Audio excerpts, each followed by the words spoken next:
Good afternoon, everybody, and welcome for the game number 4 of the World Cup final in Tbilisi. Well, there is a chance it's going to be the last game, but in case of a draw, which is also quite likely, we will have a tiebreak tomorrow. So, players are getting ready. Dingliren has the white pieces today. Well, last couple of games, he was the defending side, I would say. Yeah. And especially Seems in like game 2. he survived for 2 times. So maybe today, for a change, he will get the advantage. Obviously, it's not the scenario Levon Aronian wants it to be. But yeah, but if Ding gets the advantage, I'm curious if Levon will show his ability to defend. As we can say, we've started a bit earlier today, so the game is not yet started and players are not yet there. Once again, we have to praise the organizers for such a nice playing venue for the final. And here he is, Levon Aronian. Just entered in the room before 4 minutes. 4 minutes before the start of the game. Yeah. Well, not that many spectators as you would expect, but I think they're arriving a little bit later usually. First of all, this is the early, yet it is early. But we also have here the room, press room, press room, where most a of lot the people a lot of journalists following yes, on. who can talk, who can see the games, and in the playing call, it is not. It's forbidden. Yeah, you to kind of talk. have to keep. So quiet, everybody likes to talk. Georgians like to talk a lot, okay. and loudly, generally. So they would like to go press room where they have coffee, they have people to talk and analyze the game. So I think that's why this room is not full. Yeah, but anyway, I mean, it's a lovely playing hall, and as Levon mentioned in one of his interviews, like it's challenging to play in front of the crowd, but I believe at the same time he really likes to do this. Yes. Okay, we see so Dingliren has also arrived. So we are waiting. Well, will he bring his banana with him once again? Yes, because he's putting something in the table. Okay, which is designed for spatial. Players are ready, and once again, as per usual, I'm wondering what the opening will be, because, well, I think, what was the opening in the second game? It was some Catalan. Yeah, it was the Catalan with B3. Do you remember B3, which we were not. Was it B3? No, I think something else.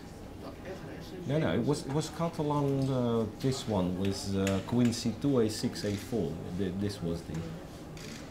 This was the Catalan they played in game 1. Yeah, so B3 indeed Dingliren played, but that was in the semi-final. That was in the semi-final. My God, so many games in my head. Okay, so shall we expect yet another Catalan, or maybe a complete change?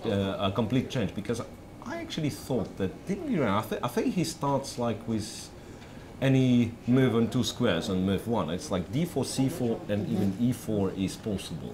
But in this tournament, he exclusively played D4. I don't think he's going to change, at least now, because he can go to the tie breaks. Yeah, that's another because theme to talk about. Very, what happens very dangerous to risk for the last game, because you know, if you lose, you can never come to the. Yeah, you can actually never come back. Yeah, and that was the reasoning behind well, this draw, which drew a lot of attention. Yeah, the draw in the last round of World Championship match when Magnus Carlsen, remember, he went with the white pieces. Everybody would expect him to press, right, and he just made a quick draw. And yeah, people were a bit disappointed, but the reason he provided was actually quite a clever reason. So we play for the result, and I decided that, well, to put it at stake in one game is not very clever, because in a tiebreak you have, well, in their case they had 4 here, they have 2 first, but yeah, it's got to be seen. Well, here the game started. The first moves, and we have D4. d4, knight f6, c4, e6, and knight f3. I guess d5 was played, and knight has C3. yeah, knight c3. So no Catalan this he time. goes for queen's gambit. Yeah, Queen's Gambit or Vienna variation of black. No, Rogozin once again. So it's a Rogozin defense. Right, as soon as we will see the board, we'll talk on this one. I guess that, well, if I remember correctly, it's precisely the same line where Dingley ran in his second tiebreak game against Wesley So when he offered a draw on move 9. So, knight f3, d5, knight went to c3, bishop b4, bishop to g5. Ah, well, and then left takes on c4. I think you actually have a lot of moves here. Well, in the Rogozin defense, you can play knight d7. You can play h6 first. Yeah.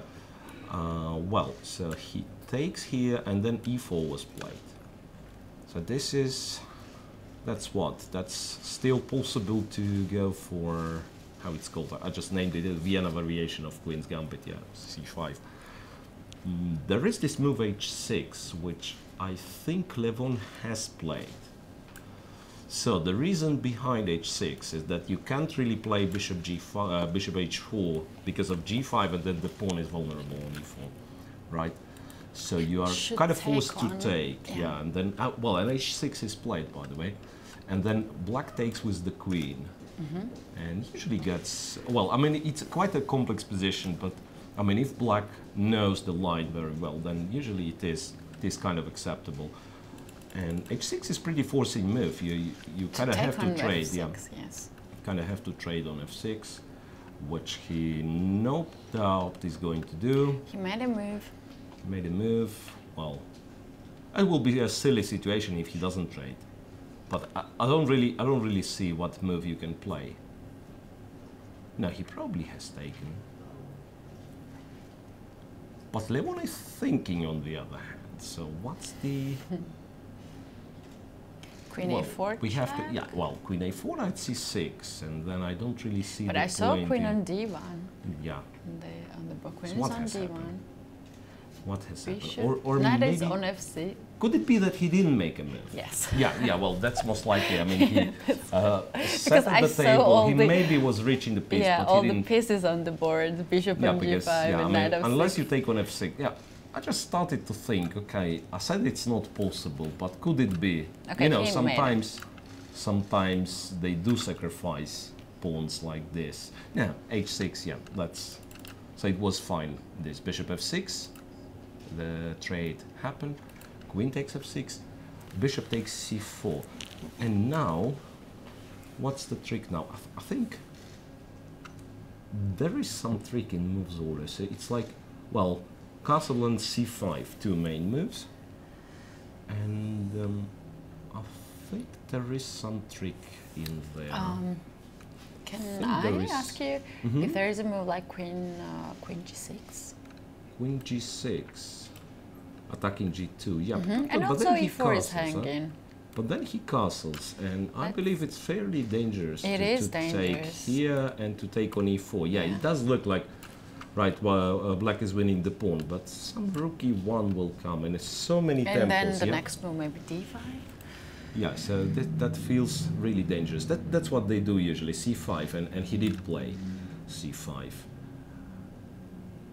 I think that's one funny line here, which starts with castle, if I'm not mistaken. When you take on d4, the knight would go to b5, Right. so that white is threatening knight c7. Queen e7 in this case, and then white wins the pawn in a funny manner, takes d4, attacking both g7 and a7, black castles, knight a7, bishop c5, knight c8 intermediate, rook takes c8, and queen goes somewhere. And at first glance, white is just a pawn up. Yeah. And it would have been true if the pawn would be on e3. But with pawn on e4, this bishop on c5 is much better than the bishop on c4. So we might have somewhat similar situation like in the previous game. So opposite colored bishops, white is a pawn up, but thanks to this bishop being very strong, black has full compensation here. And especially after knight c6, rook d8, knight d4. Usually the knights are traded, and it's just. I mean, white is never worse, but he can hardly play for a win here. This is very nice. Yeah, that's an interesting variation. So c5 castles, and Levon didn't go for it. So he castles himself. He castles himself, which is, I believe, a bit of a concession here. Oh, one of the pawn is pushed. I think this is e5. Ah, yeah, I kind of realized what's going on. Yeah, so here, when you take and knight b5 and everything, right?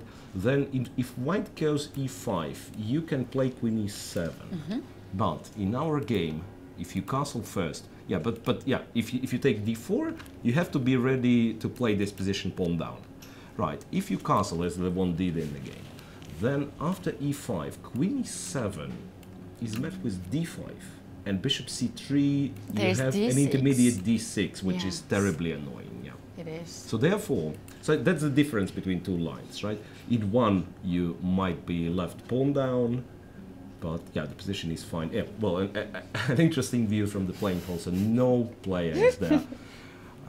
Okay, so this is a really funny view. e5, and yeah, if you don't want to give the pawn, then you have to play queen d8.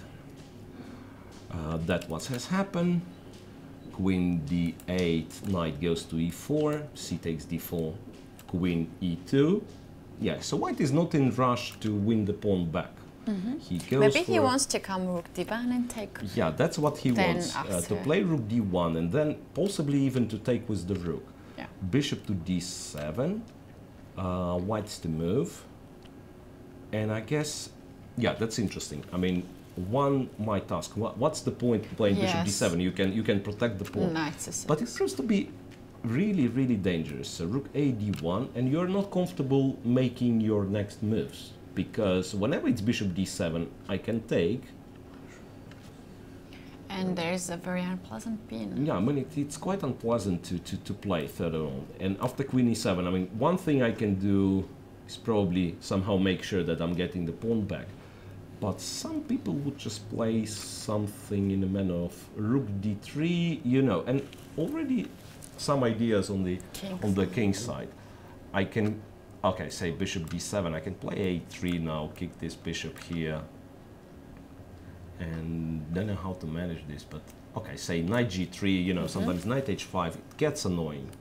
Sometimes queen e4, bishop d3. Actually, rook d3, my move rook d3, I kind of don't like. I probably play this immediately, keeping in mind queen e4, bishop d3. And then knight d4, rook d4, and goes to so that's annoying.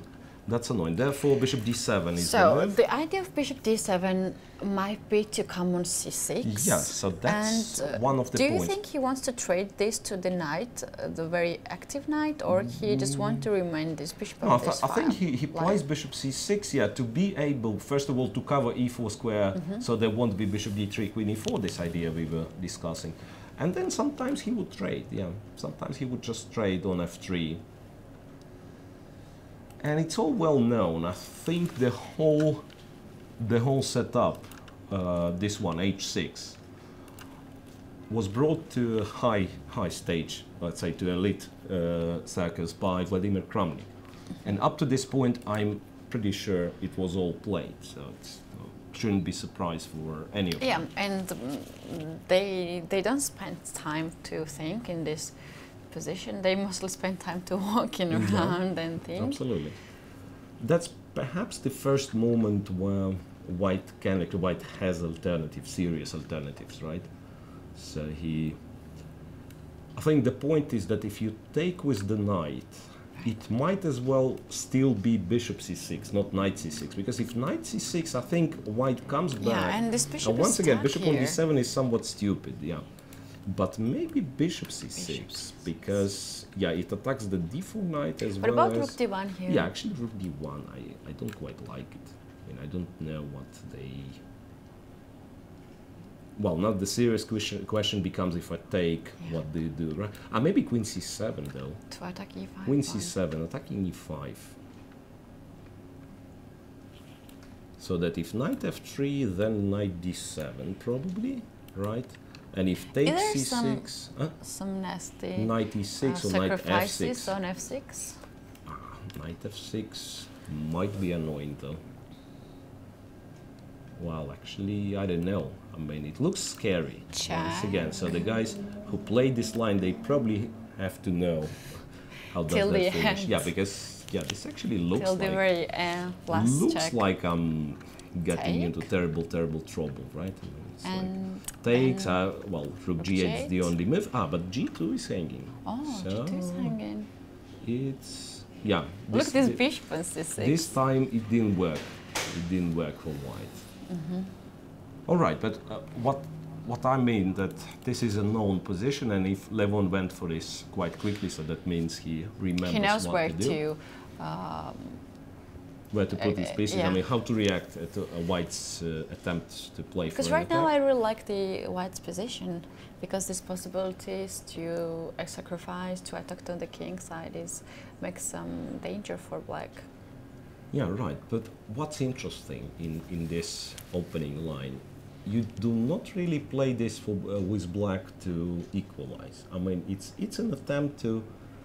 Of course, white can make a draw. I mean, if he wants, right? I mean, he can somehow just get the d4 back. But it's an attempt. It's an attempt from black to actually get the real play. Because if white insists on his attack, then he normally doesn't get the d4 pawn back, or at least black will have a pair of bishops. So it's more complicated line.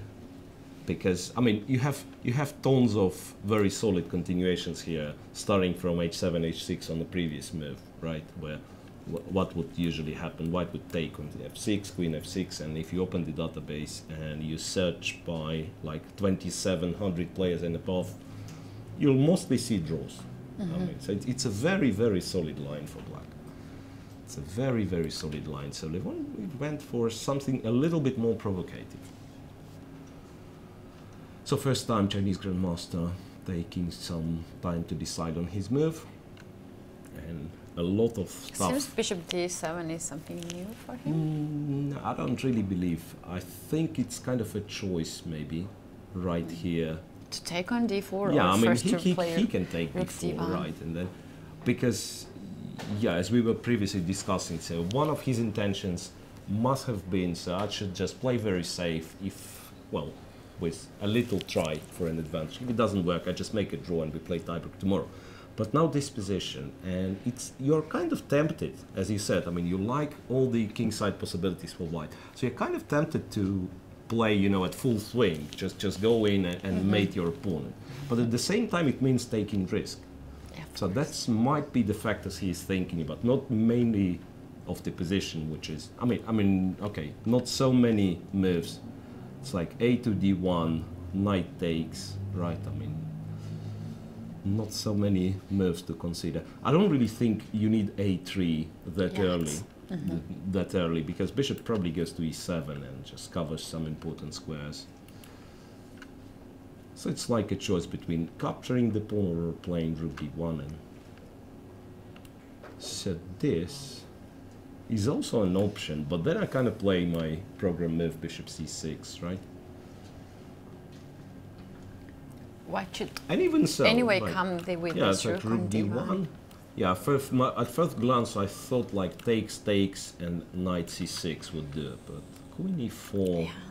Bishop d3 You know, some is the bishop next d3 move. and then the h pawn is marching.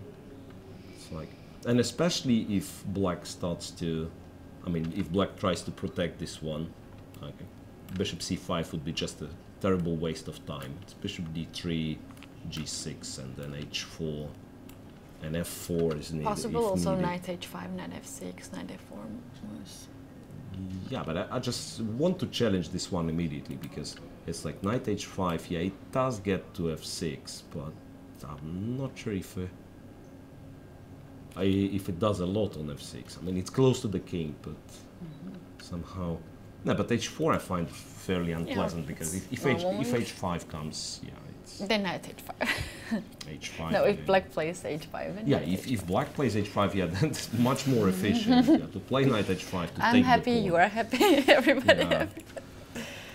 Okay, so let's see how this develops, because I think now he looks like he's determined what move to make. Now, again, it's just for a second, it looked like he had decided himself.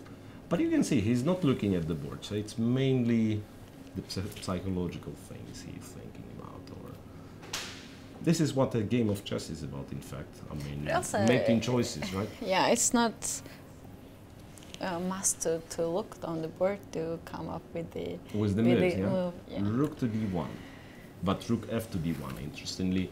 So that means the other rook might go to c1, but this is, I would say, I mean, maybe it's a tiny difference, but my feeling is that kind of this move, rook fd1, is a little bit less kingside oriented.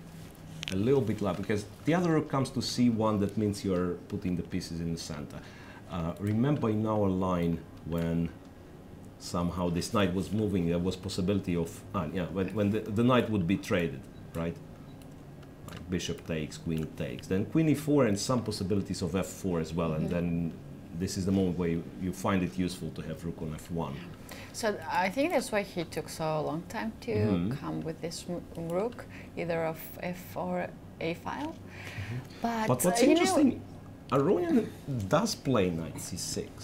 Already. The move which we said probably is not that good, but if he plays it that quickly, that means he's sure it works. And is that move like knight takes d4, knight takes e5 possible? Knight d4, yeah. If he can take on e5, that's great news. But I don't really think he can, because of, or wait, too many things I'm giving away, right? Just trying to understand. Knight e6, pawn takes, bishop takes, King bishop goes. takes. No. Yeah, well, you King just goes. can move the king. This is,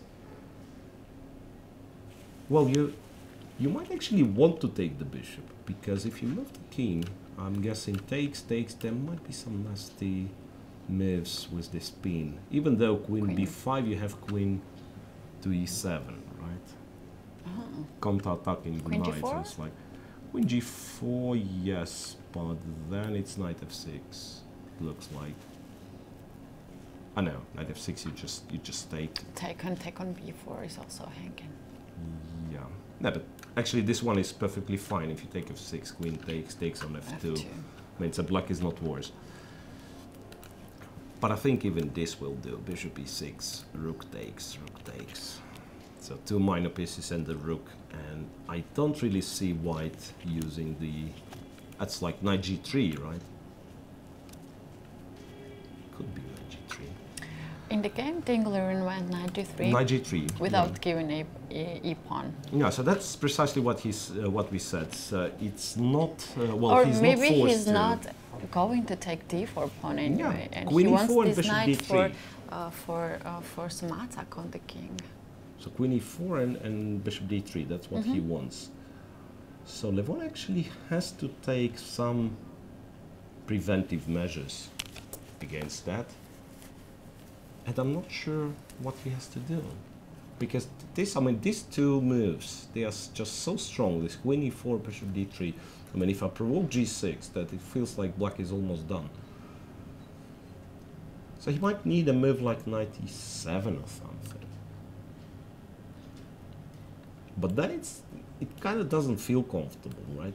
Then I take with the rook, and Then I mean, g4, white's power some- on the king side yeah, looks sometimes. overwhelming. I mean, too many pieces. Too many pieces going to the king side. First, there's a pin on d file, Yeah, I mean, probably queen c7. and Well, actually, it still reminds me of some games. to be here, you honest. know, bishop I mean, d3 there is possible. bishop d3. So Knight you don't want to c6. win the pawn. I will win this way. So this bishop c5, let's say, and Queen. one day you'll just go to g4 or h4. Yeah. Queen e4. But maybe before queen e4, rook g4 make more sense. Yeah. Here. Yeah, but this is actually something that they try to defend, interestingly. Because it does look quite sad, but the queen is not getting to e4. And there's no sacrifices knight like comes back. rook g7, knight h5. This, jack, king goes. Looks scary, I agree, but I don't really see it working. it's like queen d2, knight g8. Yes. I mean, and black has rook g8, reasonable kind of counter spells to everything white wants. Let's see. After knight g3, that well, actually Levon has started to think, which is a little bit puzzling because normally you would kind of know what to do in this position. I mean, it's not the position you can allow yourself to play safely. It looks quite dangerous. I don't really see the way to put pressure enough on e5 or I'm really surprised something. that they choose to play this sharp position. Yeah, for the very last match of. Yeah, it kind of counters all their previous play, right? They were both trying to be very, very solid, and all of a sudden, they've decided maybe And giving this kind of chances to the Illyrian is a bit awkward. I would really say that this is unless he knows everything for sure, but. Well, same can be said about Maxim Vachier-Lagraf's decision in game 2 of a tiebreak when he was leading +1, and then he goes for a Benoni. I mean, via Grunfeld, anti-Grunfeld moves order, but still for Benoni struck when he was completely steamrolled with this piece sacrifice, and objectively it wasn't sound. But again, why do you need it? Why do you need to give a chance to your opponent? It's a little bit different situation because the score is still level, right?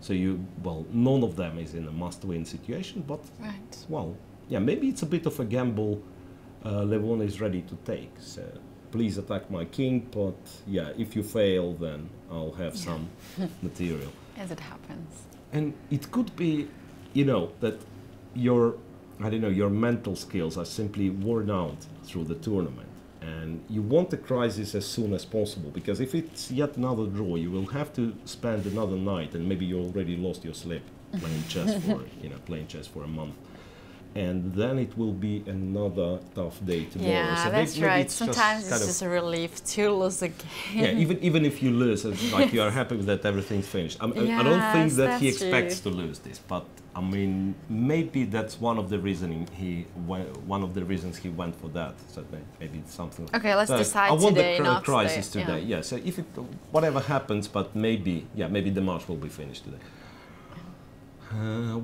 But really, I mean, without any particular opening knowledge here, it feels dangerous. I mean, it really feels dangerous because.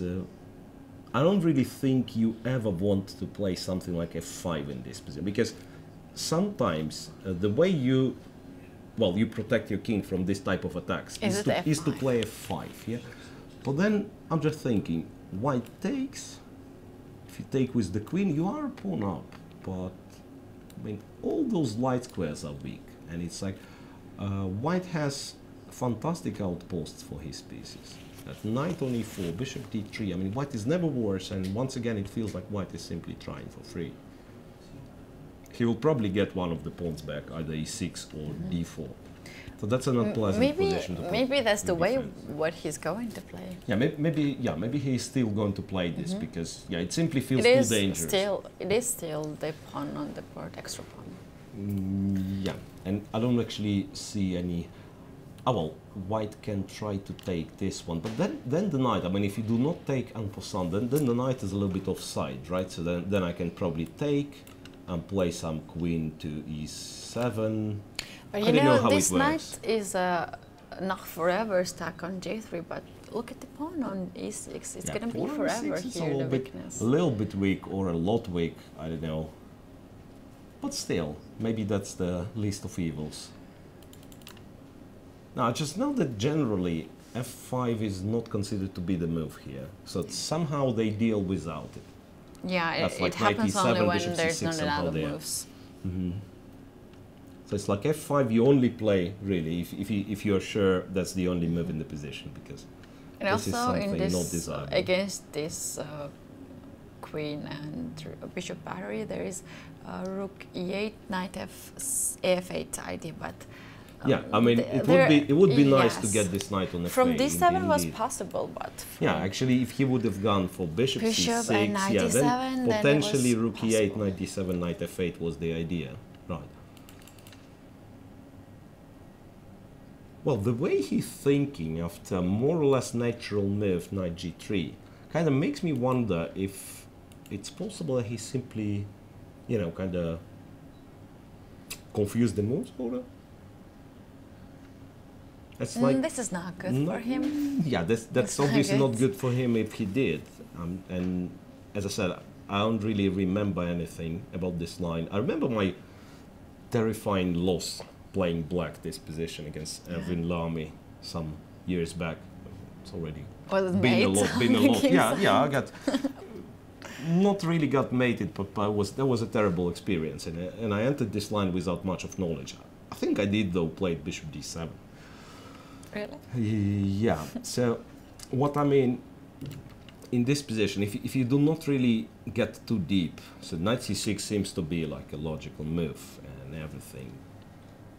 So I'm kind of trying to speculate. Could it possibly be that Levon just, you know, played the move, which seemed natural, and especially if you've studied the line a lot, sometimes you have those false memory of what what happened. Bishop d7 is not natural, or you meant knight c6 move. Yeah, after rook fd1, yeah, knight c6, knight c6, yeah, it looks like, I mean, okay, you but develop the knight to protect the It looks natural before bishop d7, that's also... Yeah, that's true.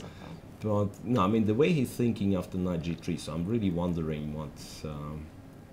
because knight g3 is one of the... I mean, it's quite a straightforward move. I play knight g3 in order to play queen e4 and bishop d3, right? I also protect my pawn on e5 so that I can... Also a very nice jump on h5. Sometimes. Yeah, sometimes knight goes to h5. So knight g3 is a natural move. Before that, he was kind of fully prepared, was blitzing out. And now it's already like 10 minutes spent here in this position.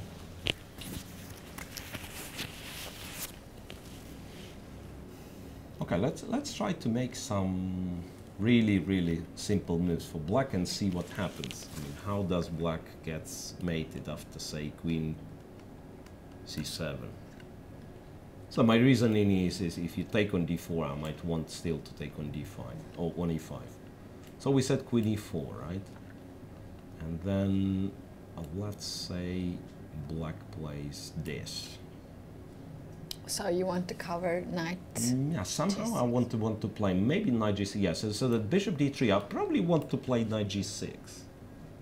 And actually, it kind of does work because bishop c6 comes with the tempo. Rook f8 and knight funny is enough, only... yeah, funny enough, I'm just in time to. Yeah. Okay, say after this, I'm playing bishop c6 Yeah. and actually want to take or the maybe e5 dude. Rook d8 first, because yeah, but now I'm kind of forcing. Yeah, it's kind of forcing. I'm taking the e5. But queen dude. d4 is it with the tempo? Yeah, queen d4 is with the tempo, but I don't really think you want to trade this guy, so I'll probably take. And if gf3, bishop c5, followed by capture on e5, this seems... No, actually, that's Happy fantastic. For That's fantastic for black. This is very interesting how he played. He played bishop c5 to defend. Ignoring the threats. Defends this pawn. That's interesting. Bishop c5, ignoring all the threats. And saying to the opponent, like, okay, Yeah, here, show let's me, yeah. take Show me. d4 pawn. It is possible to play after queen e4. So still Knight knight e7. e7. Still knight e7 in order to play bishop c6. So I assume if I'm white in this position, I actually start with something else. So either bishop d3 or even this move to start with. So I'm waiting for you to play knight e7 where I can take this guy. Because queen e4 looks tempting, but I kind of run into tempi with this, right? Even though queen g4, I mean, it's still, I find it terribly annoying, this one. Queen g4, what does this bishop on c5 do? I'm not quite sure. So if bishop c6 now, I can possibly play bishop d3. Can do something like that. And knight e4 also makes sense, as we figured out this is well, most likely a dangerous position for black, simply because, yeah, the bishop on c4 is so much better than the bishop on c5. Ah, well, he can actually do this again. It's like bishop d3, knight goes here. Then h4, h5 is a bit not in time. Yeah, but knight h4 in this case. Right. So, I mean, black will always have those weaknesses. Queen yeah, it's B2. like queen b2. Yeah, that's what I thought. Oh, rook goes here. Queen a2. Queen a2. Yeah, actually, look, after queen b2, I would really prefer this rook to be on f1, so that I simply take twice on g6 yes. and I win the game. Yeah. Actually, can I still take on g6 twice? Probably I do. No, well, I mean, I like rook b1 anyway. I don't care anymore about the number of pawns I have. So I probably play rook Take b1. on. Yeah, queen takes a2. And I just take here twice. And it is a check, yes. And I go king h1. And I don't see the way black survives, to be honest, because rook b7 is yet another threat. And even rook b7 was before taking on g6. Yeah, yeah. I should. Well, I just want to illustrate that Yeah. probably this wins straightforward, but rook b7 is And yet now knight another g6 annoying is- move. Yeah, another annoying move because. Knight g6, rook g7 is a forced mate. Yeah, exactly. So some move like queen d5, a desperate attempt to. No, this Trade the we queens. cannot mate. Yeah, no, but I mean, I just probably take. I want to And mate. take on g6 and take with shouldn't I take in the other well, actually this one is not clear. I just thought thanks to structure white will have an advantage, but no, it's not clear at all. I mean, I actually did give away too many pawns. Too many pawns, right? Too many pawns. Okay, therefore my knight g6 is probably a bit better, a bit more forcing. It's like takes, queen And now- takes. And now you want to take on b7. Yeah, that's possible, but why not to take this dude? Because here he can, you know, he can make tricks. Which is probably still bad for black, but it looks like queen g6 is winning. Yeah, why not? Looks like queen g6 is winning. Alright, so bishop c5, white is thinking. White has got so many attractive moves, as we said. It's like Yeah. queen e4. Rook to c1 Possible. does make sense. Rook to c1, so Bishop goes. in some. As like if bishop goes to b6, that And it can this never is still return same to. position. But you know, this bishop on c5 looks much attractive for white. Because at some point there could be some, like, I don't know, queen c2 move. Yeah, 94 with the tempo Yes, is annoying. 94 Yeah, also. 94 with the tempo is annoying. So I'm really wondering if. Well, it did look like a very good preparation from Levon. I mean, he played all the moves quickly, but I'm not sure anymore. Because the way he was thinking on his last move and, well, the move he made, so far it doesn't look all that convincing. Well, actually, at the moment, f5 is not such an attractive move, it seems. Wait, what I was doing? I was playing queen e4, right? And maybe then f5. Using the fact that at this moment queen is on e4, so takes, take is must there now. is no knight e4. There is no yeah. knight e4. Maybe this makes sense. But how about bishop d3? And do you really want to play this position with black? That's my question. Yeah, I actually remember the game I played. Well, the game I was referring to, the game I played against Evgenij. It could have been. I mean, it could happen something similar. And then I realized that in this position, probably in order not to get mated, I will have to play g6. And if he doesn't have anything else, I mean, he can take. And this one is once again very unpleasant endgame because he has very nice blockading squares. Yeah, the white material's squares. equal, so it's clearly better for white, even this one. So let's see what Dingliren comes up with. And something tells me that if the match finishes today, then it will be Levon Aronian who will be upset. No, really, I mean, it's somewhat, it really does look very dangerous for black.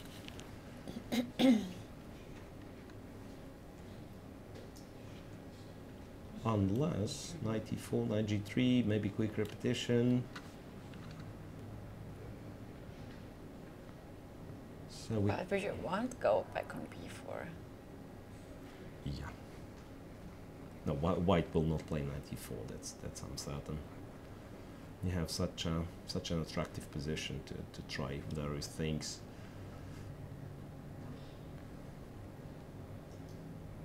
So yeah, I don't really see, as for the moment, I don't really see what's wrong with queen goes. Ah, now wait. That was something else, right? No, knight e7. This is what I was doing, yeah? Queen goes here, bishop c6, and then kind of getting lost. Ah, bishop d3, and then I was taking, yeah. But maybe black shouldn't take, actually. Is it possible to take on d4 instead of... Here. But then I kind of think it does a lot in terms that white can never get worse, probably, because yeah, black has to trade one of his bishops. But on the other hand, you're not Black threatening. has very nice d5 square for the pieces. Yeah, and I mean, I attack the e5 pawn, which at least gives me a tempo, right? Because say knight h5, I'm just in time to take the pawn, protect g7. So some rook to e1 possibly. Well, actually, I could have been a bit more clever if I would play queen a5, which does the same, attacks the pawn. And also covers e1. Yeah, it's a bit counterintuitive because when your king is under attack, you kind of want to keep the pieces as close as possible, but maybe queen a5 is just a little bit more clever move because white really needs to slow down, it feels like. I mean, if he wants to keep the pawn on e5 alive, he really needs to slow down. Now, queen e2 would be moving the queen back. f4 is probably just not a move because of queen c5. So you would really have to play something like queen e2, and then black apparently goes, I don't know, some of the rooks to d8. That's like this rook to d8. And some trades are coming. Rook g4, I always... Yeah, that's, once again, this topic of attacking on one of the wings with center not being under your control, right? Yeah. So it's like rook g4, and already black starts some nasty moves like queen d2. If the queen's coming off, which actually happens, then black is out of danger. Yes.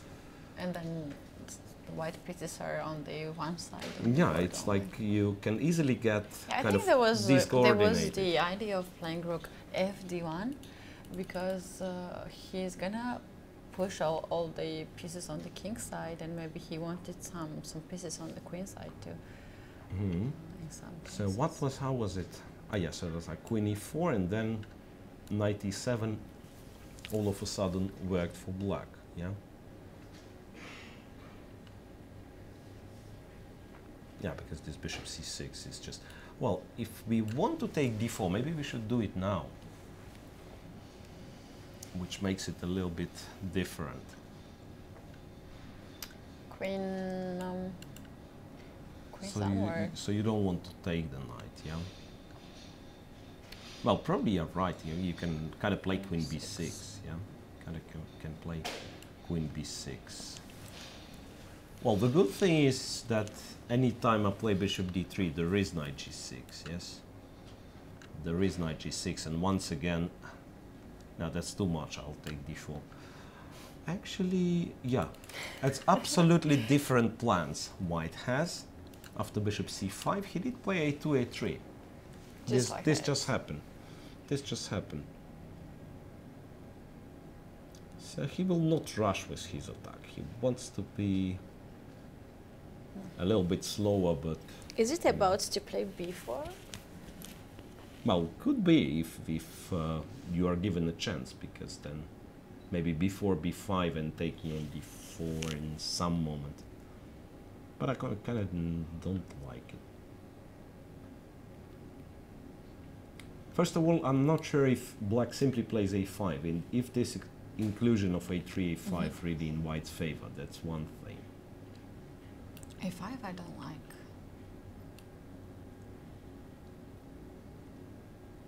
Yeah, but kind of reactive move. I mean, you play a3 in order to play b4. I play a5, I stop Rook c1. Stop b4.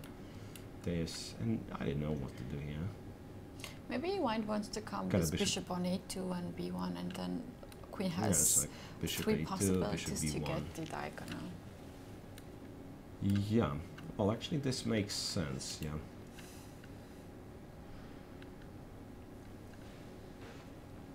So I would seriously consider moving the queen somewhere, like possibly c7. And once again, remaneuver like knight on e7, bishop on c6, if it's. But then you play ac1, yeah? Probably play ac1, and I'm immediately regretting putting the queen on c7 because this already you have b4 and in that and case even you bishop have e6. to play already a5. That's the only. Yeah, no, I mean that's annoying.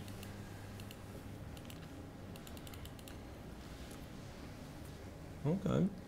This is very sharp position. That's a very, very sharp and very complex position. 15 moves made so far, but this is one of those positions when, I mean, if it's according to your preparation, you can blitz out like 20 moves, no problem.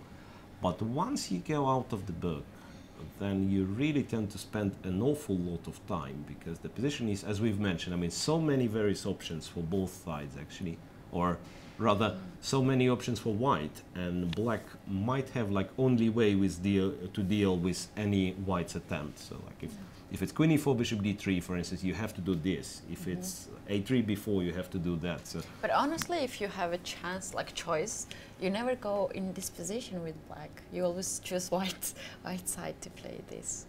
Oh, I mean, so, do not give your opponent too many possibilities, right? It's yes. Like, that's the advice. Well, it depends. I mean, some people white has clear like it. Huh? Plan in this kind of structures. I mean, when pawn is already on e5. Yeah, well, the first instinct is, of course, yes, I have more space on the king side. I just have to bring as many pieces as possible and try to mate black.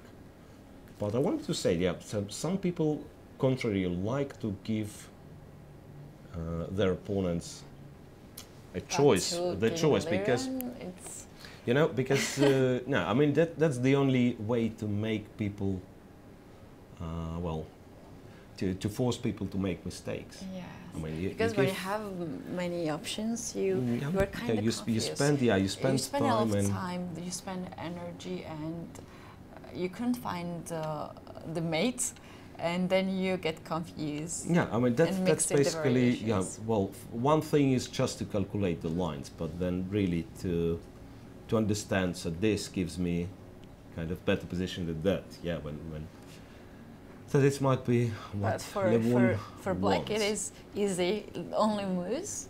But and either you every now and again, yeah, every now and again you just get mated. Yes. Yes. So it's in a way it's easier position to play with black because yeah, you do what you do. You do what you do basically. You protect your king. You try to trade pieces, but the little downside of this play it might be that you are still getting mated even with the perfect play. Right. Okay. So a3. What could be a kind of clever move? Yeah, I mean, it's really tempting not to react to this a3 b4, to kind of save a tempo. Yeah. Is it that bad to start with knight e7? Because I still want this bishop c6 to happen. Still want this bishop c6 to happen. But my concern is that in this case you might actually want your tempo back. You might play knight e4 back. Bishop b6. Yeah, and then with bishop b6 then you might want to take. Or it's still fine. This I kind of don't understand. It might be still fine. Even with the tempo loss, I just take, play queen c7 There's once knight c6 again. move. Knight c6 is there, indeed. Knight f6, you just take. Yeah. F6, you just take. Anyway, all that, I mean, every single line looks terribly scary. Looks terribly scary. So let's see what Levon has to come up with. Again, Yeah, not so many sane moves actually. As we said, queen c7 probably is no good because of rook c1. So knight e7 is a possible move, and some reactive move like a6 or a5. But knight e7, I'm not really looking forward to play from Maronian because bishop c5 was about to defend d4. Ah, yeah. So you mean it's kind of a little bit controversial, yeah? To Controversial. keep this pawn on the board, he won't give up so easily. Bishop c5 protect the pawn, but yeah, but you have to do something. Maybe a6 here to control at least b5. Yeah. So a6 preparing bishop's retreat to a7 if needed, and then all right. Rook to c1, or what else can I do? Yeah, I mean, the problem is that you will have to face the decision on every single move with black. Okay, I mean, I play this. Yeah, this and again, like and you have to rook decide, c1 yeah? And then rook c1, bishop b1 is yet another possibility. Might throw in knight h5 as well. I mean, just kind of launch it and see what happens. Knight e7. Knight e7 is played. So I think that's actually the right thing to do. Play bishop c6 to try to trade. Try to trade something. And I assume I'm probably doing the wrong thing with white when I'm taking d4. Because in fact that's what black wants to I mean, maybe it leads to some advantage for white, like knight e4 followed by but at knight least d4. there are a few pieces for the king. But yeah, if we think of in terms of kingside attack, yeah, I mean, white easily gets like all his stuff there. But I mean, 3 minor pieces and the queen, which is already a lot. While for black, those two somehow do protect the king, right? Knight kind of directly going to g6, bishop indirectly, but being put on c6 can trade and also covers e4 square. But the c5 bishop doesn't really do anything in terms of kingside protection. And in all the lines we were looking at, we never had this bishop like coming back to f8, g7. There is simply no time for that. So he will be really happy to eliminate one of potential attackers by taking d4. So that's what I think it's about. So knight e7 here. Ah, well, that was one of the. I know there was on the previous move. I kind of thought that queen e4 might be a clever move. So he'll. Well, what's queen e2? What about knight d2 to jump on e4? With this knight, and then to disclose the route for the queen, right? Yeah, like queen on h5. g4, Yeah, well, h5. I think he probably plays knight g6 anyway. I kind of feel that this is the key move. Knight g6, actually keeping an eye on e5.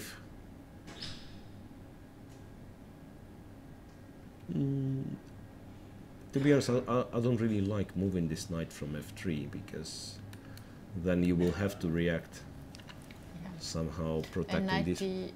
There's no bishop d3. There's knight f4. Yeah, knight f4.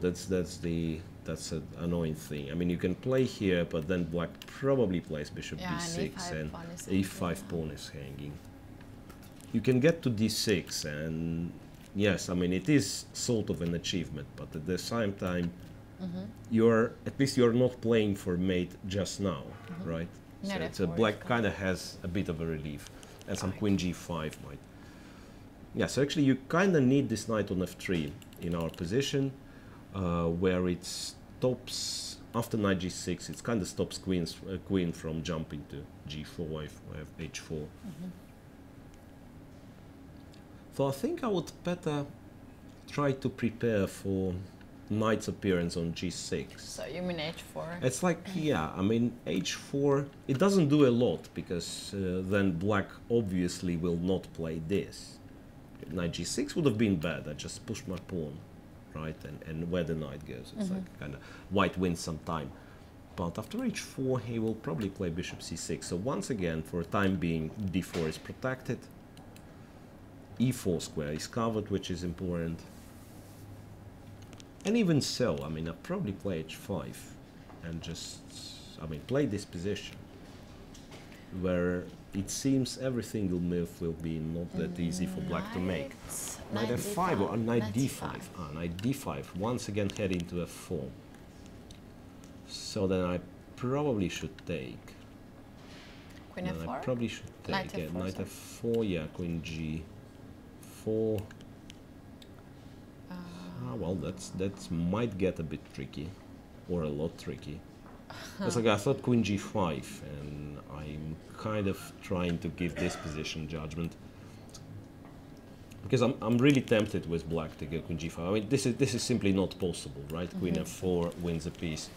Other than that, I don't really see the move. So probably queen g5. So white trades normally, trades on c6. And if not for this knight e4, I would have said that black has a decent position, but knight e4 seems nasty. Knight e4, where you will have to... Ah, well, it's not that clear, but it is annoying. I mean, I thought, like, if you play bishop e7, then probably this comes, and after rook e8, one of the things I can do, I can actually kind of hasten you to take my pawn, and then the knight is offside, and then I just bring the other rook or something. I mean, it feels awkward. It feels terribly awkward, this one. So this is, I mean, maybe not, maybe black is not doomed in this line, but it's really, well, if you ever have any other option, you go for the other option, not for this position. Okay, so knight e7, h4. Now, probably he goes there, and after h5, he just makes some other move. It's like moving the queen would come in handy, so that you can move the rook, and at least you're not getting mated straight off. Oh, well, queen c7, by the way, so that I want to capture f3. And e5. Yeah, and e5 in case queen takes on f3. Well, the question though is, what do I do after knight e4? Because I want to capture this knight on f3, not the one on e4, right? Because if takes, once again, this motif becomes very unpleasant for black to face. Bishop d3 and bishop d3, and then in case of knight f5, g4. So queen c6, and then just probably this. Queen g4.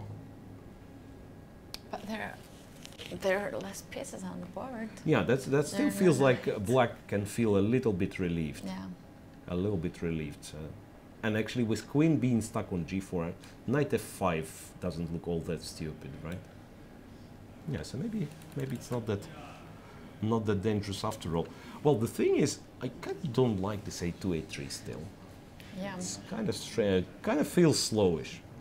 It might be that, I mean, it's simply a theoretical line of which we don't know, but by intuition, I mean, the feeling says that, well, if you want to really to storm the king side, you should start right now. Probably, yeah, you don't waste time for a2, a3. Knight e7, so, well, Levon actually taking his usual stroll in the playing hall. He's not sitting, and interestingly, yeah, so we can rarely see both players sitting. Yes. Yeah, that's apart from this game, game 2 was it? Yeah, when it was a terrible time trouble in the end.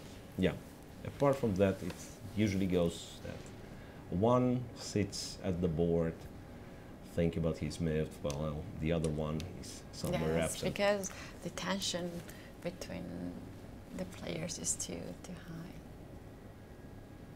Yeah, there was this interesting moment where yesterday, remember this awkward moment when Levon started to talk about the game, just a couple of moves before they actually agreed to draw.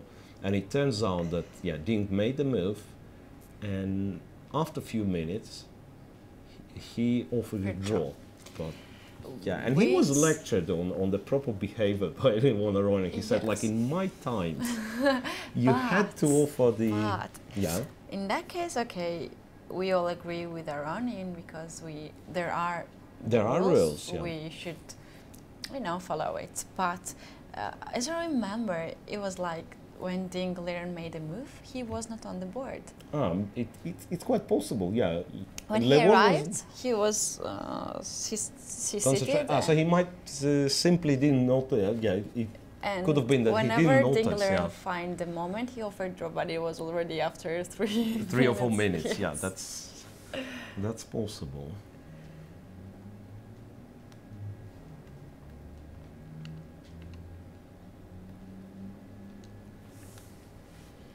Okay, so Ding is thinking. So far, we couldn't really find something that we really like a lot, right? I mean, so we've mentioned a lot of interesting possibilities for white. That's obvious, but we didn't really find the way that we would say, okay, this is clear. White is much better. Yeah.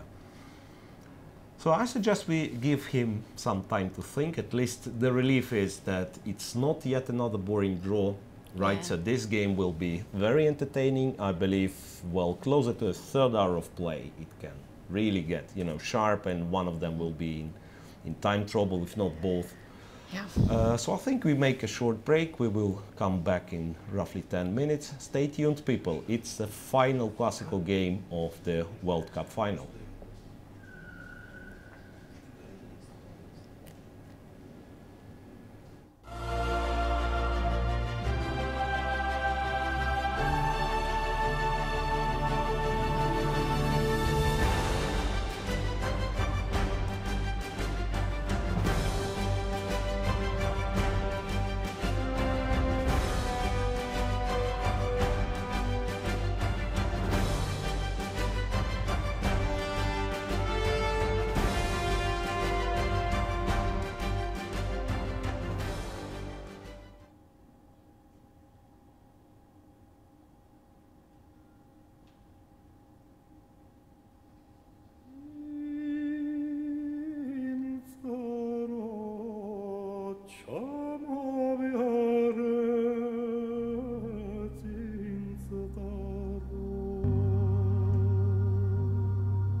This is Georgia, an ancient country located in the Caucasus Mountains, bridging Europe and Asia. Having a land area of only 70,000 square kilometers, Georgia's landscape is fascinating. Its nature is so diverse that some might climb magnificent mountain glaciers, while others trek in gorgeous hot deserts. Some might choose to relax at fabulous subtropical seashores, while others favor to rest at its nice and serene lakes. Some will go rafting on cool underwater spring canyons, while others explore the marvelous stalactite caves.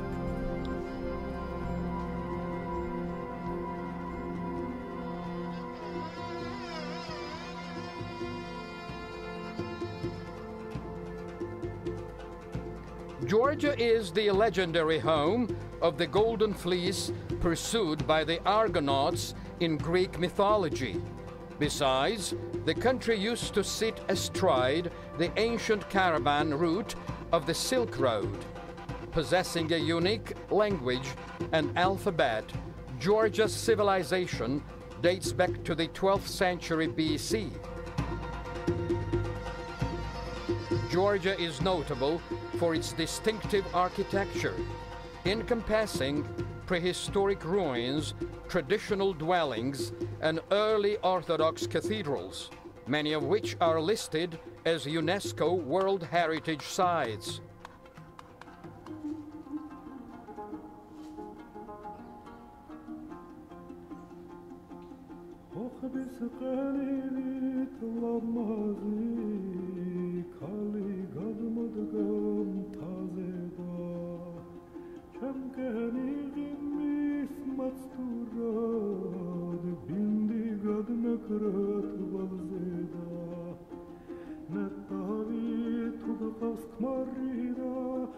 Grasp the wonderful scenery of old Tbilisi.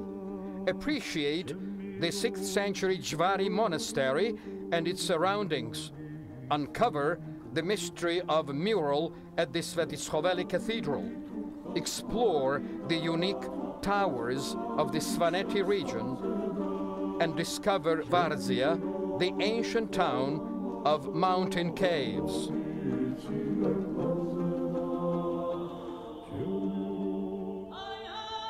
Georgia is also remarkable for its unique traditions, with its folklore deserving a special mention, its eye-catching folk dance as well as polyphonic choral music has long become well-known worldwide.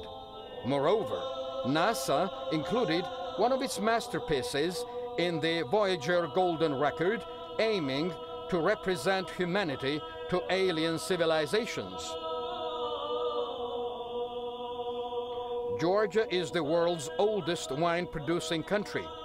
Here, the vine is treated as a sacred plant, and the cherished traditions of viticulture are inseparable from the country's national identity.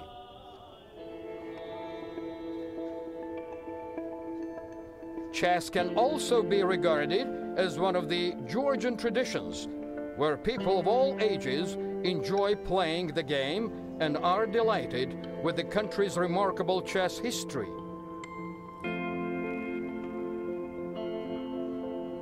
Prince Andrea Dadiani heads the list of the renowned Georgian chess players of the past. Indeed, in the year of 1892, British magazine The Chess Monthly dedicated the whole issue to his achievements.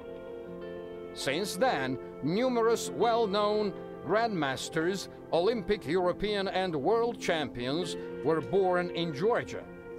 The country is the homeland of the legendary Nona Gaprindashvili and Maya Chiburdanidze, who had owned the chess world champion crown for more than a quarter of the past century.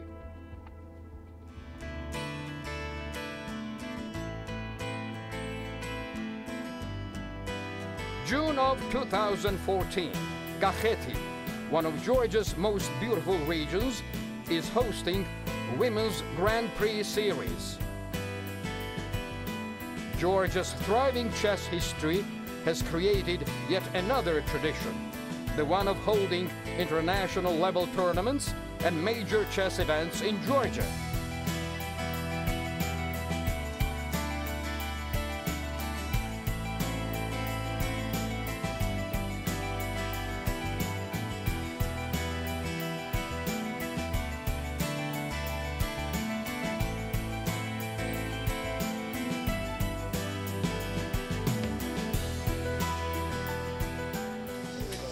This is my third time in Georgia. I have been to Batumi before twice, and I have very good experience in Georgia. The place and the whole organization, everything, it was perfect.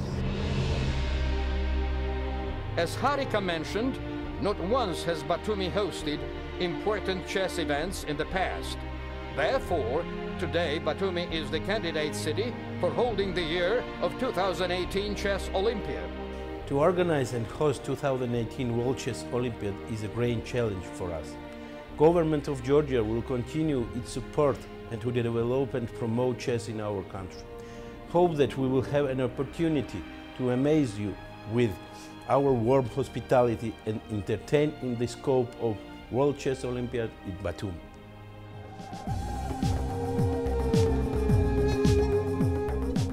Here, the substantial number of the top brand hotels, as well as the spacious conference halls, ensures its successful conduction. The beloved place for those who appreciate quality and excellence, Batumi is again looking forward to pleasing its guests.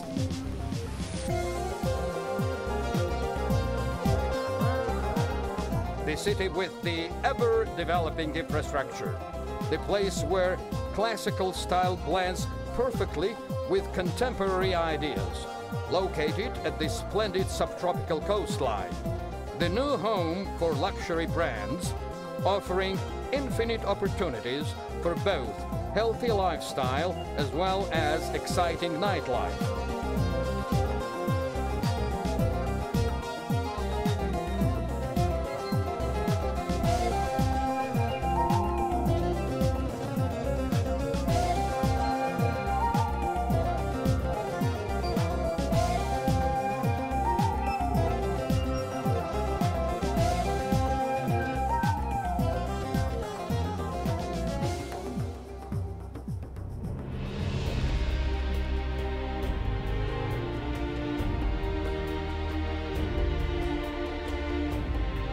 Georgia's great chess traditions are to continue.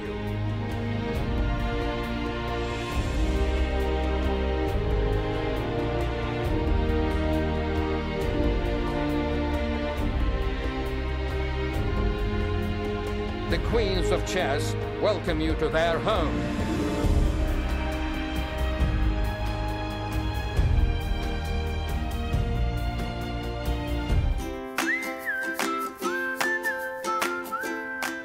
A question on Twitter from Damas. I should not have pronounced that. That was a bit of a trap, yeah? For those of you who are new to chess, it might look like ba3 is an illegal move here, because white advances pawn 2 squares, not 1. But it's a little something we call en passant. And you can do that, but you have to do it instantly. You can't wait for a move, like let's say play king e7, king g2, and now try, because could I do it? I'm sorry. This is too funny for words. This is a software glitch? I'm pretty sure there's not a lot. Lawrence. Hello, Lawrence. Yeah, I'll play 4 against Lawrence. And now he's going to play something against me which we discussed at length during the course of my stay. Yeah, he told me this is excellent. d5, this was what I was kind of hoping for, because now I think e5 is quite strong. No, Lawrence, this is not how chess works. Sadly, it would be much, much more fun if chess actually worked like this. But I don't think it does. Or maybe it does. Well, that's me regretting what I just said. How did I get from there to here is a little bit beyond me. And what's worse, I will never hear the end of it. My quality of life has just gone downhill tremendously, because I'm actually sharing the office with the guy.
Welcome back on air, dear friends.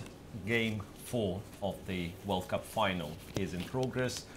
They made few moves, and as for now, Levon's position of Levon around it looks decent. So let's find out what has happened.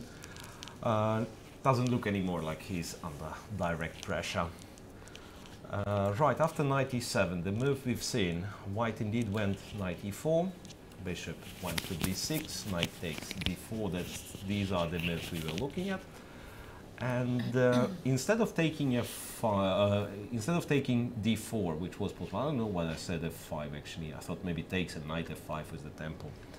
Yeah, but black has played knight g6, and we kind of understood already that that's a good move, right? It's one of the keystones in black's defensive setup, to put the knight on g6, possibly somewhere to jump the queen away. Right now actually e5 pawn is hanging. Yeah, so he attacks e5. This, as we figured out, is not that dangerous, right? Bishop takes, rook takes, and it's probably just bad for white, because he has given, well, actually technically white has given some material, right? He has a queen and 2 pawns against rook and 2 minor pieces, but black is well coordinated, the king is safe, knight f4 is coming, actually black is almost winning, so knight e6 is out of consideration. Other than that, what they do, because knight takes e5 is an actual threat. There is move knight d6. Knight d6, yeah, that's possible, but you don't really want to take b7, it feels too slow, right? So what black can do is probably try, I don't know, queen g5, queen, I mean a queen move somewhere. And actually, can this be the idea? So, I mean, I don't like queen g5 for that reason. Yes. For that reason, knight f3. Even though, wait a sec, I can probably play this.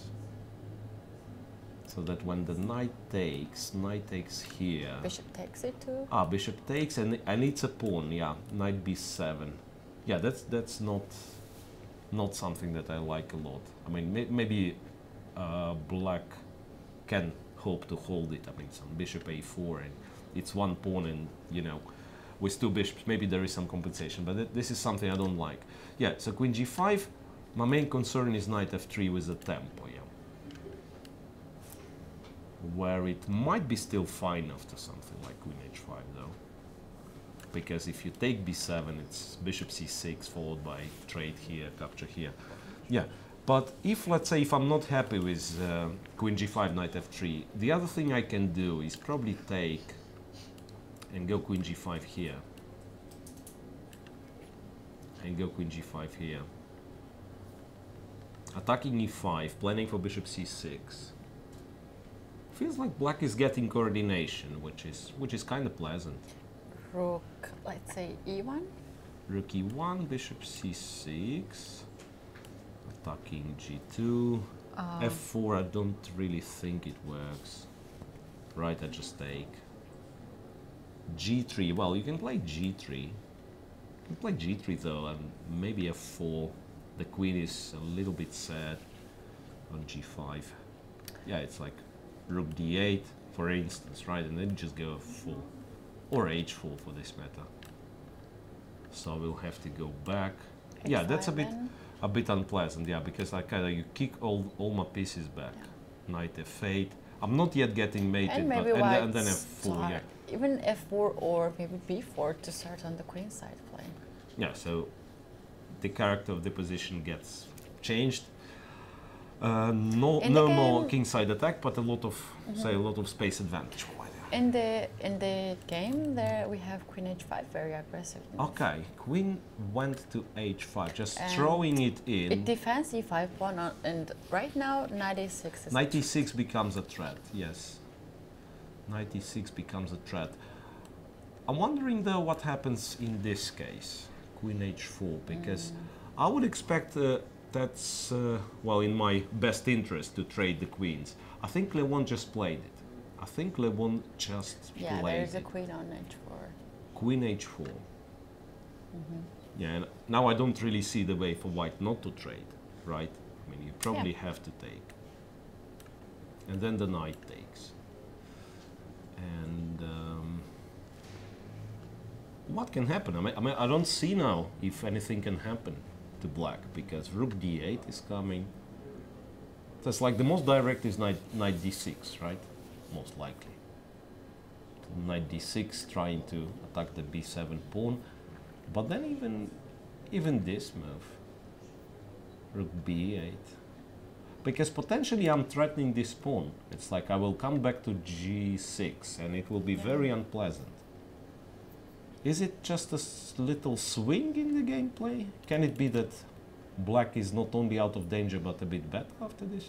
Okay, let's try to find, you know, like the line where white is for sure out of danger. I mean, this is actually a very practical advice sometimes, because say your position was very promising and then, well, you can't really find your way around, and you should really ask yourself, do I still have equal chances? Yeah. Do I have equal chances? Because it's not that easy to say, to be honest.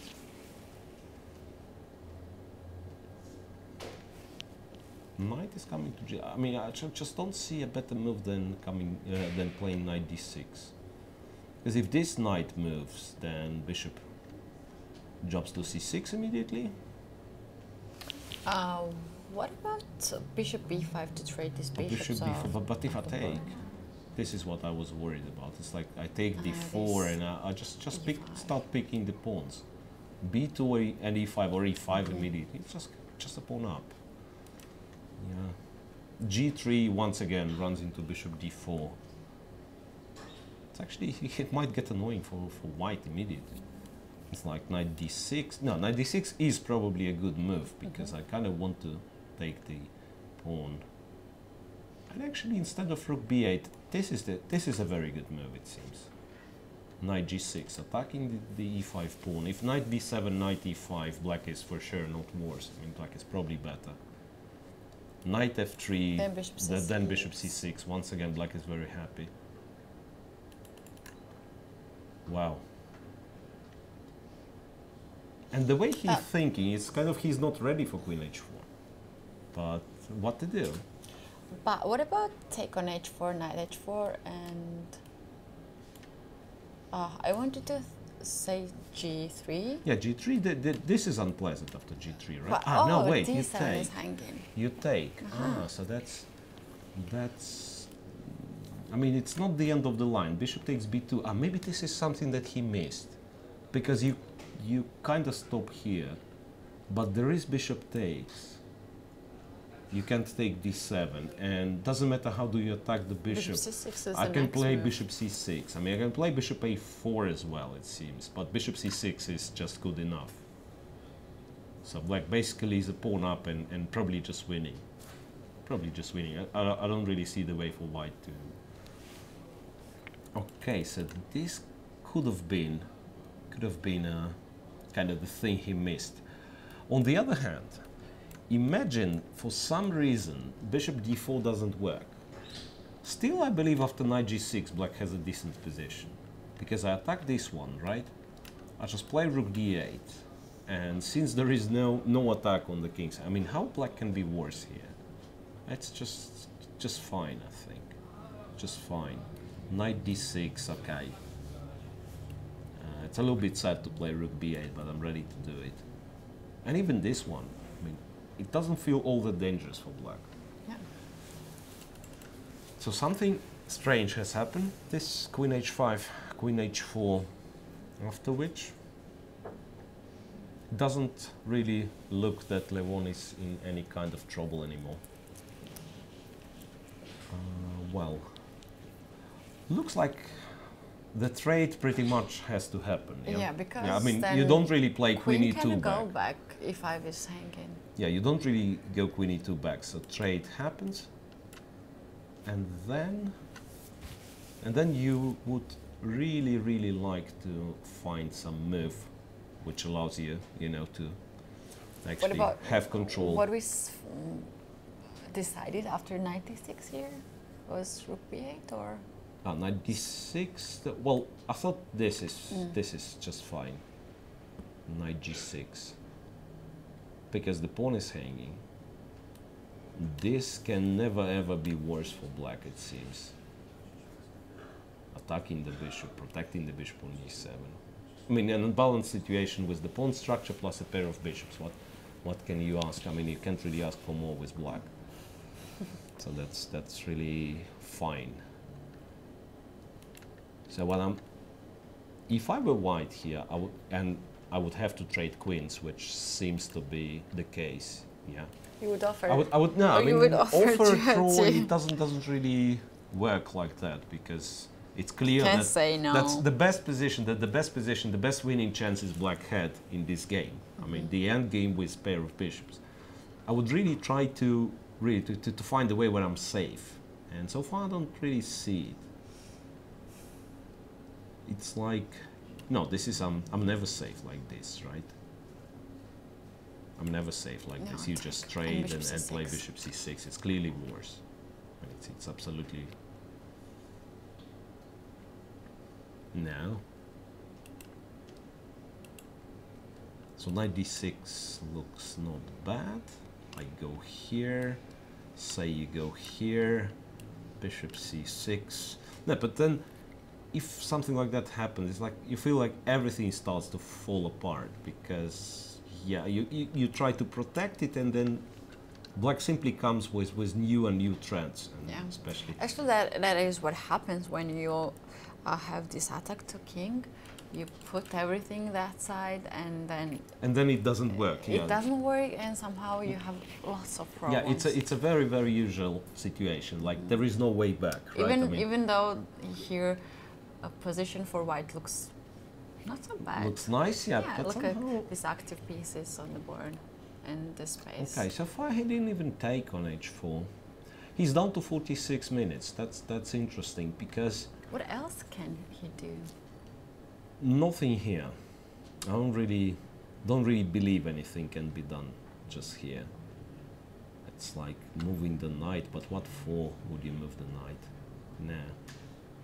No, it's probably that he has to take, and then he has to come up with some move. I would really like to, I don't know, to jump this knight somewhere, but then bishop c6.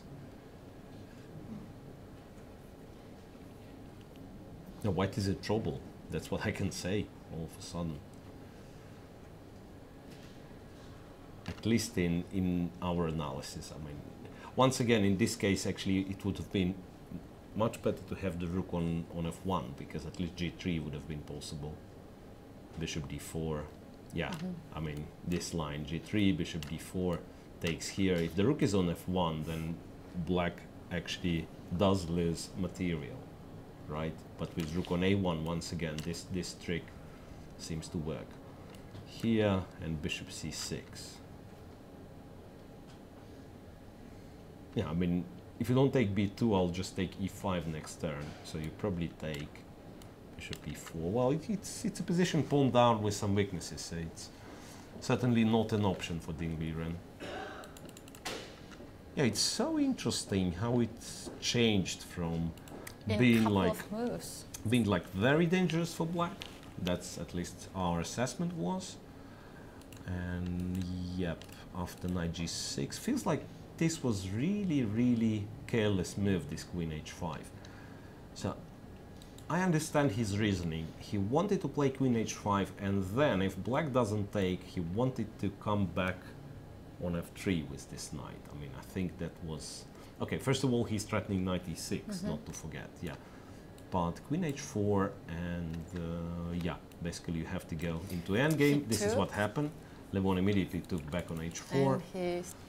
And he the starts thinking. Yeah, the feeling is like white will have hard time finding the move here, because it might just not exist. Might just not exist. I mean, the good move. When you will have to make some move and pray, you know, to save the game here. Because, yeah, I mean, I thought like to get away with some tactic, like bishop takes, rook takes, and some knight d6, right? But then knight f5 comes attacking the rook, so I can't even do this. That's simply knight f5, and black is up material. So, and if I can't really exchange the, I mean, something like that could be possible. It's a little bit sad move. Wow.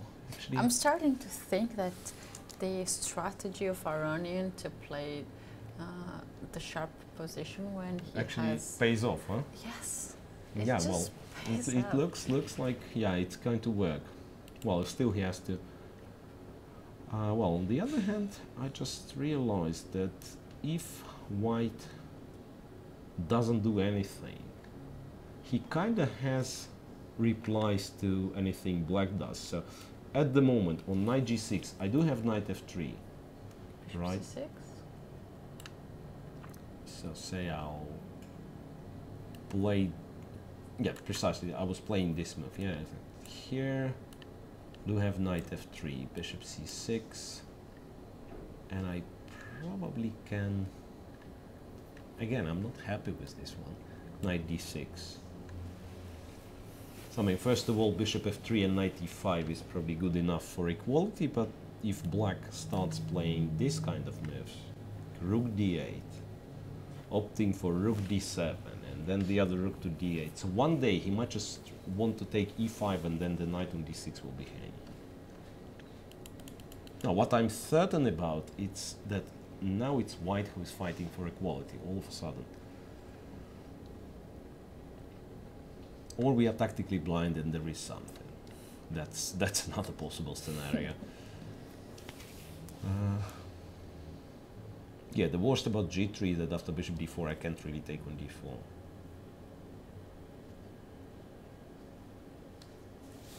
It's really, really not pleasant to make a decision here. It's really, really not pleasant. It might be that I will have to play something like this. Or it's, oh no, it's still stupid though. Knight g6. Yeah, I mean this knight g6 is really annoying.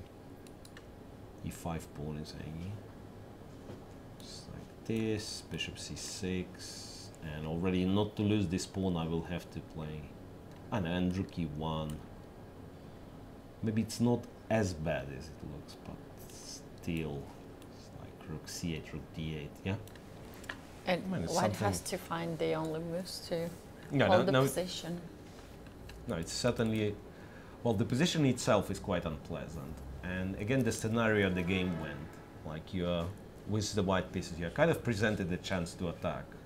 And then you play a couple of careless moves and it's a worse endgame for you. So it's really not easy. And we remember the game too still, where Dingley Ren was, well, outplayed from the equal position, I would say. So now I can imagine what's going through his brain when he's certainly not happy with... He looks not very happy. Yeah, let's see what he comes up with. Yeah, it's not that, again, not that his position is hopeless, probably. So there should be the way to play and to fight. Just played something. Just played something. a4? a4. Okay. a4. Okay, what's the point here? Well, he kind of wants to play a5, right, to force something. So if knight to 6. Yeah, that's the biggest A5? question. a5. Bishop But takes it feels, d4. yeah, it feels like I can simply take and take e5. And now it's a pawn up. let's say f4. It's like you want to play f4 and after knight c4 to Knight, take on d7, yeah. And probably you do have compensation this way. Probably you do have compensation this way. It's like if I take this, and I don't know, actually I still don't know what black has to play. Sorry, what white has to play. Because if rook b7, I have knight d3 with a tempo, it feels, right? I mean, attacking a 4 pawn. Well, maybe this is fine. Maybe white is holding like that because the knight is a little bit active rook, and the knight is a little bit stuck on d3, right? On d7. Yeah, maybe. Well, actually, I'm starting to be concerned. Is it possible that white is the one who plays for a win in some position like that? Right now, this knight is stuck on d3. Yeah, As has not moved. Even if white is not about to attack it and continue to play, this knight is out of the play. Okay, a4, but that was the most straightforward approach. I mean, we were well playing, well trying to take this pawn. You know what is hard to play now, this endgame? Again, it is. Right. You have to deal with yourself, not to think about the possibilities you had like 5 moves before. Now I'm looking at it and I understand that if I play bishop c6, how do you protect this guy? Probably there is no way. Once again, it's really not hopeless just yet, because you might organize some counterplay and have the compensation, but I do win the pawn with black. Right. It's actually not clear how to protect e5. Before b5 maybe? Yeah, but then just takes, right? And b5, Ah, so you mean I don't really want bishop d7 to happen, and knight Bishop c4, e4, like, bishop yeah, c4. bishop e4, rook takes, Knight c4, c4, rook takes. But then once again, white might have some compensation, because especially if he gets the rook on 7th rank. It's like rook c8, rook c1. And Yeah, but look, the king is in the mate. Maybe black can manage to control d file. it's like this, rook c7, but No, then first it's a we sad might- move. First, maybe rook c8. Ah, to trade swap a one. pair of rooks, and then to go rook d8, threatening mate. And yeah, it works. And then it's check and rook b1, yeah. As g3, or rook d5. Rook d5, it's actually not very pleasant. I mean, probably white makes a draw this way.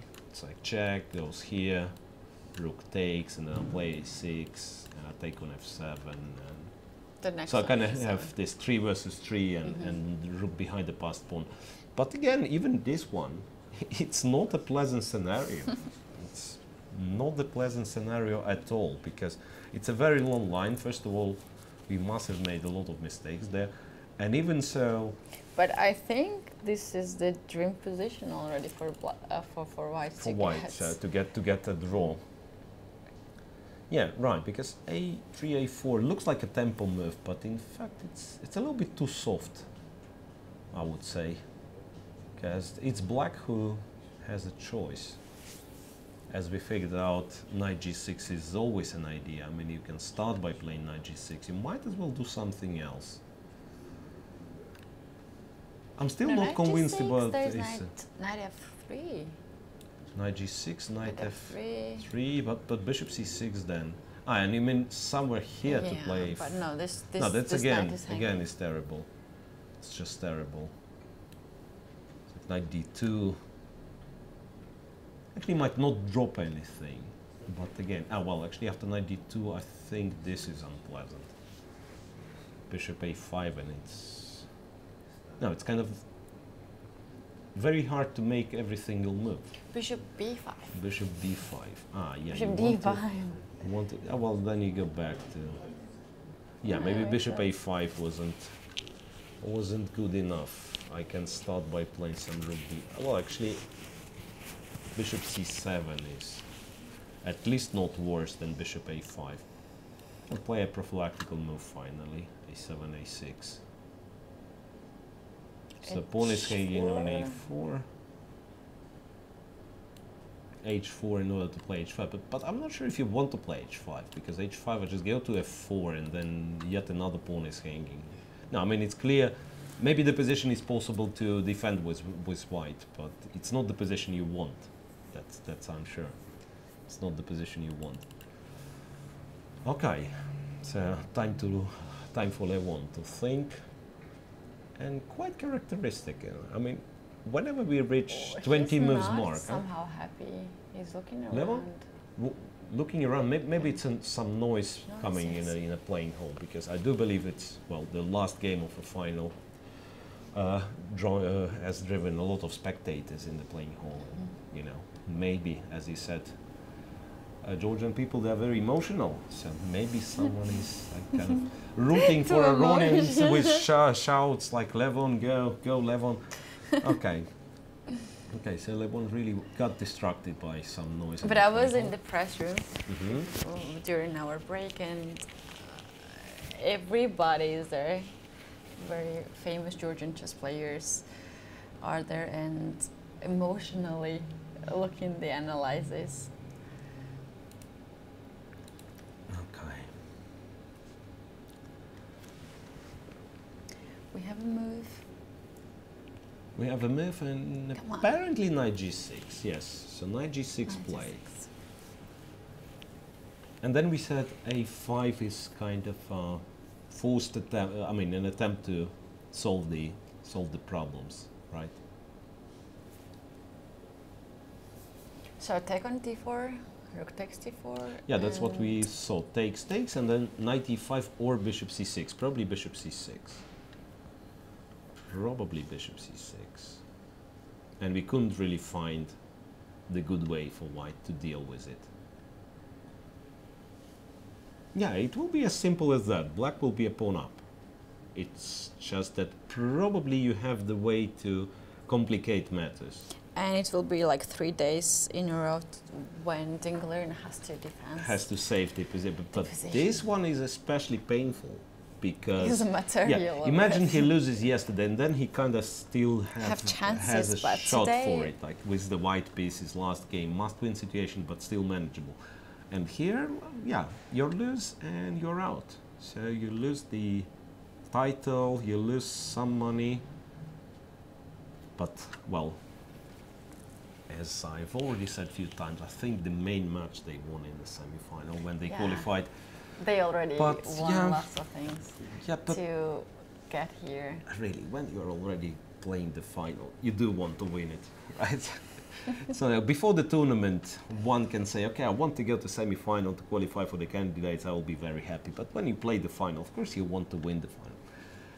Okay, so a5, and I keep thinking, can there be some other moves, like possibly bishop c7? I kind of don't quite like it, though, because of some active possibilities for white, like white starts jumping. Now, probably this is not needed. So after a5 here. Yeah, because knight c5 is... knight c5.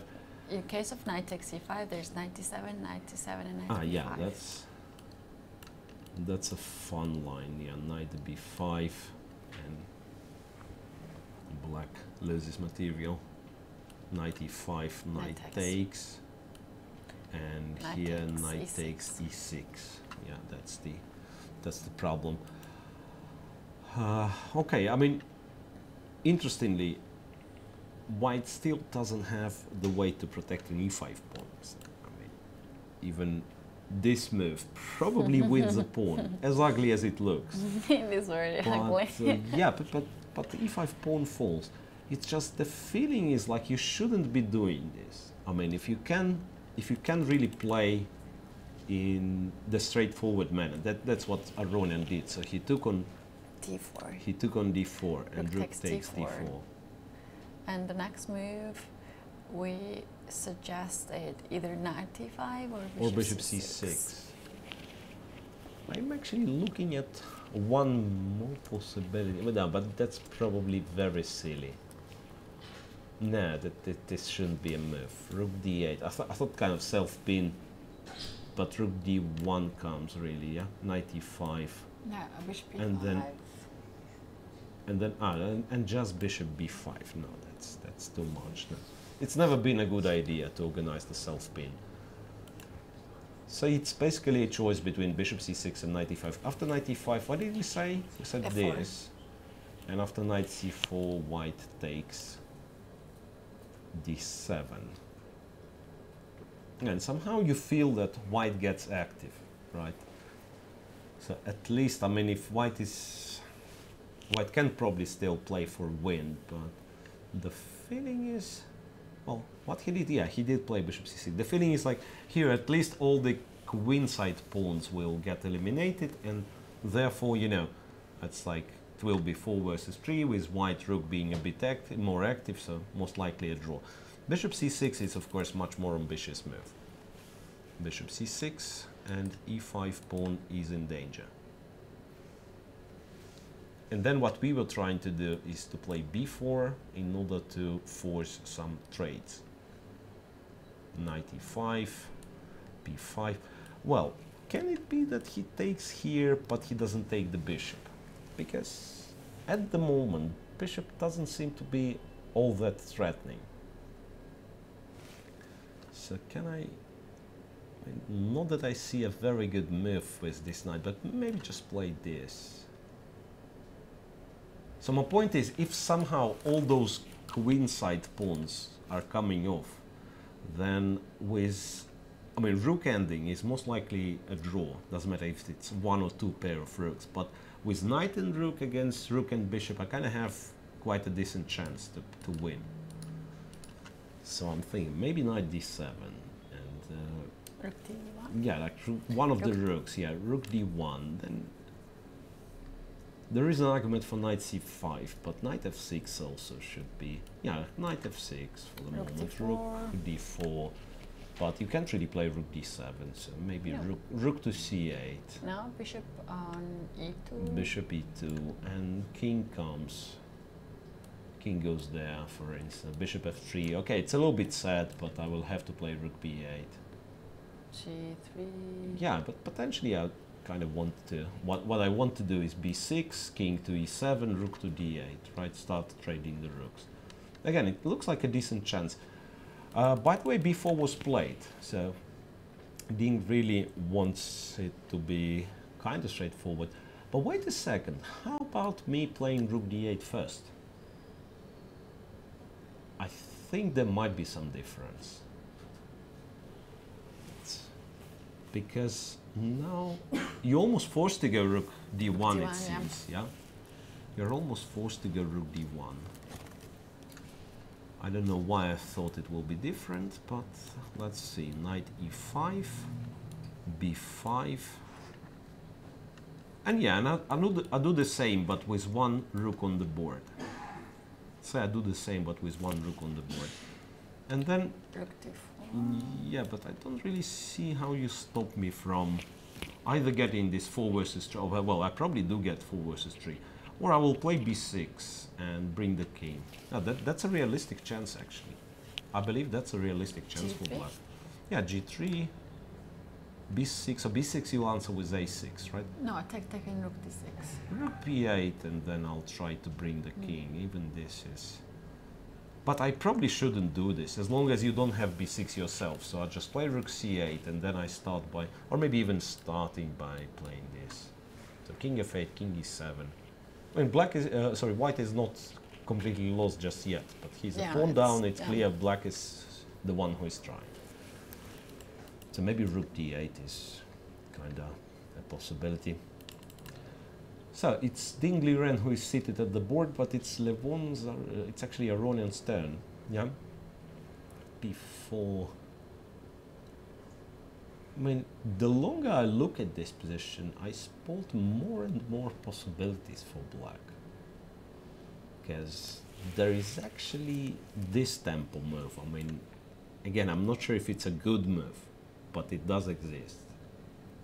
b5, and then you either have to move the bishop, so I will take... Yeah, I mean, what I don't like is something like this, in fact, because bishop e2, and then I do have my pawn on the wrong square. But tactically it does work, because if white takes, he's the one who has to spend a tempo protecting the first rank, and then black simply captures e5. Yeah, but this rook f to d8, I really kind of... Well, I tend to like this one. Kind of swapping one of the rooks. Because if white takes, then he's kind of not in time, right? He would love to play b5, but the knight is hanging. And when the knight moves, then it's knight e5 comes with a tempo. Yeah, and then simple b6 or something. Well, Ding Liren got himself into a serious trouble. And this, probably I have to mention this, knight d6, I think after knight e5, just everything falls apart. Because in many positions it would have been a good knight here on d6, but with the pawn but on not e5. here, yeah, not here, Supporter because pawn. something is obviously is going to fall. Actually, after b5, I think we just do this. Bishop g2, threatening knight f3, so you have to take, and then knight c4, and thanks to this pin, black is just 2 pawns up, completely winning. Aronyan took knight e5. So he takes on e5. He takes on e5 immediately. Okay, just another version, perhaps. Or we don't see something. This. Yeah, but what's the trick after b5? Did we mention f4 also? Here? Yeah. No, but here I thought it's just bad, no? It's like takes. And bishop d5. Bishop d5 is a possibility. Actually, if we compare those two rook endings, I mean, this seemingly gives black a really, really good chance because of the pawn? Yeah, I mean, he's the well, it's an extra pawn. He's the first one to grab the open file. plus the second rank. Yeah. I mean, if you would have the pawn on Yeah, f2, that's that's what I one meant. thing, but wherever black gets 2 rooks on second rank, it's just kind of finished immediately. No, I think what white, I mean, you played b4, you are most likely to play b5. That's the whole point, it seems. Well, the other thing to do, he might move the knight, but this, it's kind of acceptance.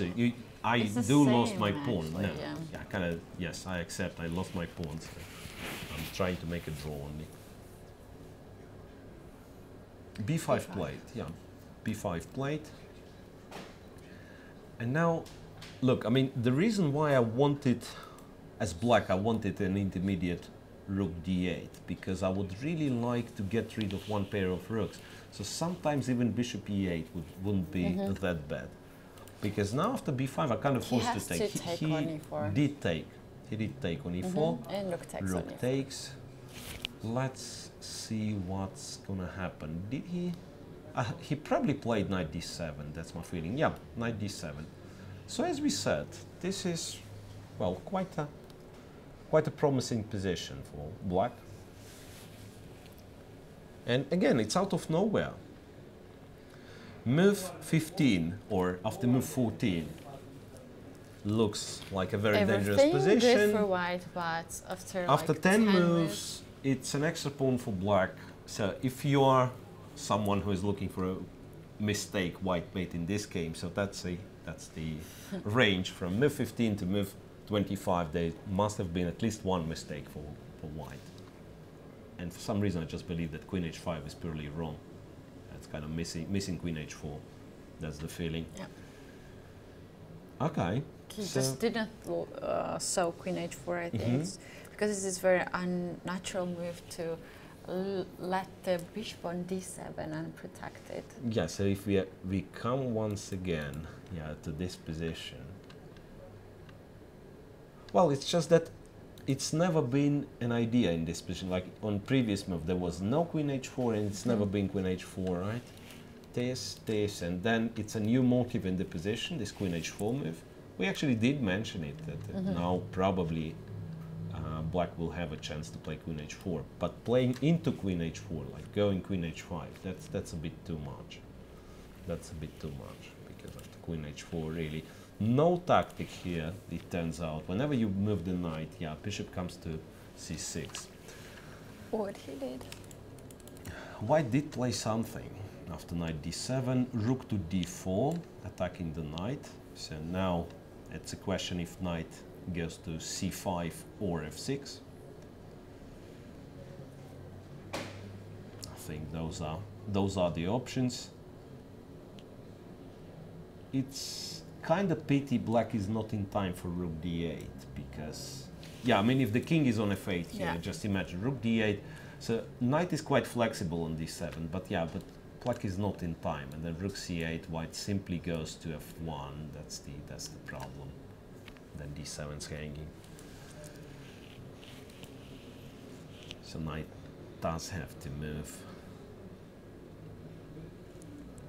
Well, perhaps knight c5 is sort of... Yeah, knight c5 he did play just a couple of seconds after I said knight c5 is to be preferred. And we have... So white played the move immediately, or... rook somewhere. Well, it looks like rook d1. Yeah, Oh, that's fine. I thought rook 4 somewhere. No, it's rook a to d1. Yes, rook c8 is the move I like. To bring the king to e7 and start trading the rooks. That's what I think Levon will play. And to be honest, I don't see all that much of a counterplay for white. All I see is just bishop e2, bishop f3, g3, h4, and... Yeah, but does it really create... Yeah, I mean, does it really create a... Bishop b7. Yeah, This that's is what I was precisely ran into your trick. But if I go to e8, no, sorry. Actually, I keep missing a6. That's not good. No, I shouldn't be that careless. I should actually, after bishop e2, I should actually be a little bit more careful. Well, the thing is, I don't quite like b6. I would prefer to deal without b6, because b6, a6, and then getting the bishop to c6, you know, it's somewhat annoying, because a7 pawn now, as long as a pair of rooks is on the board. But if black can manage to come the king on e7 and trade the rooks, then... Yeah, if all the rooks are coming up, then black then is very happy. That's clear. So there is still obviously some tension in this position. And maybe even my rook c8 is not such a clever move. Maybe he has to start with something else. Now, ideally, you do want the rook on c8, right? Here, and king f8 is probably fine. But after bishop f3, I should probably do this. Should probably do this. Rook b8, fall by rook c7. I mean, it would be super solid. Can white play here b6 to that's fix b7 pawn on white? Yeah, that's a question. Okay, let's say I take, and I go king e7, right? g3. g3, so you allow me to play rook d8, yeah? But Yeah, then he take and rook c1, yeah? You saw it. Okay, something like this. Like takes, takes. Well, it's actually a principal question, because rook c1, I get to a4, and this is something I actually wanted, kind of wanted. Oh. Check is annoying, because I think this works. I mean, this works. I was kind of, I couldn't believe myself, but this works. Beautiful. Yeah, this works. Bishop c6. This And then, is I mean, very beautiful. If you take c7, then the pawn promotes on c8. If you take, it's like b7, and I mean, no. Oh no. I mean, black is fine. Black can yeah. take, and he probably doesn't lose. I mean, unless he actually loses the knight. Well, black probably does lose in this line. So it's a queen followed by queen b4, doesn't matter what. Queen, it takes a little while to get the queen. Queen refused to promote. Come on, we need a queen. Yeah, queen, and yeah, the rook's attacked. After rook descends, queen b4. After king descends, queen b4. Okay, made a lot of mistakes, I believe. But there is. You mean in the final position? No, bishop c6. Mm-hmm. Here to take on c6.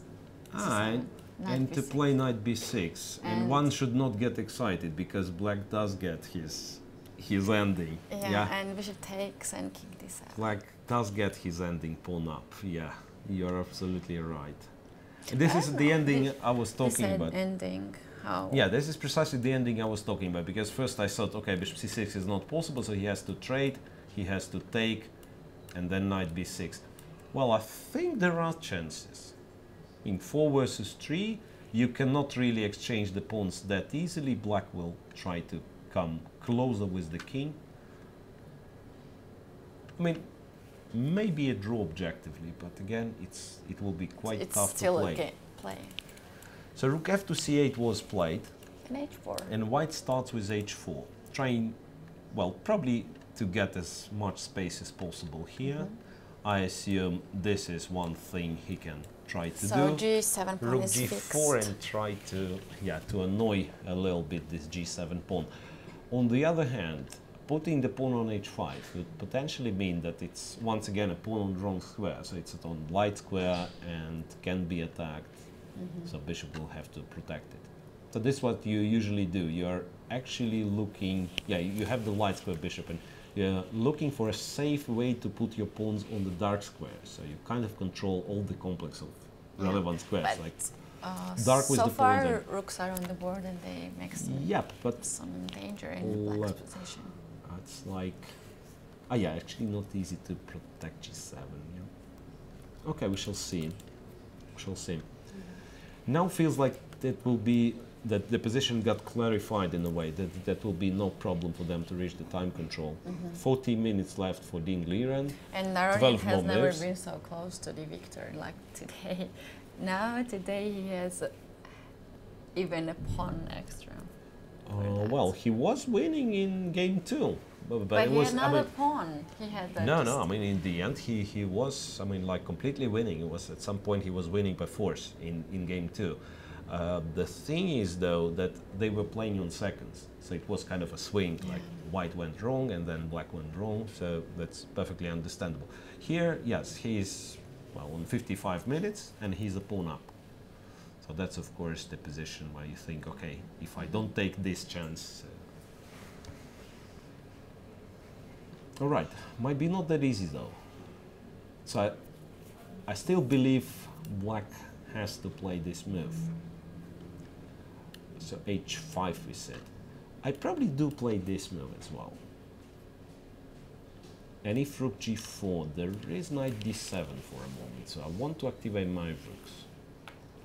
Because, well, first of all, to take g7 immediately just doesn't work. Bishop e2, and then the plan was to somehow leave the rook. But you do take g7, and this is the fact that I don't really like.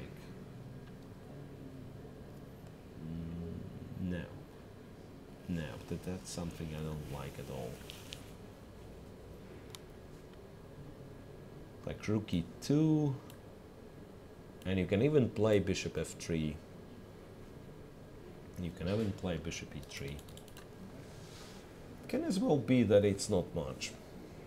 On the other hand, it can be that it's simply not much for black. King f8 and h5 is on the board. It's on the board.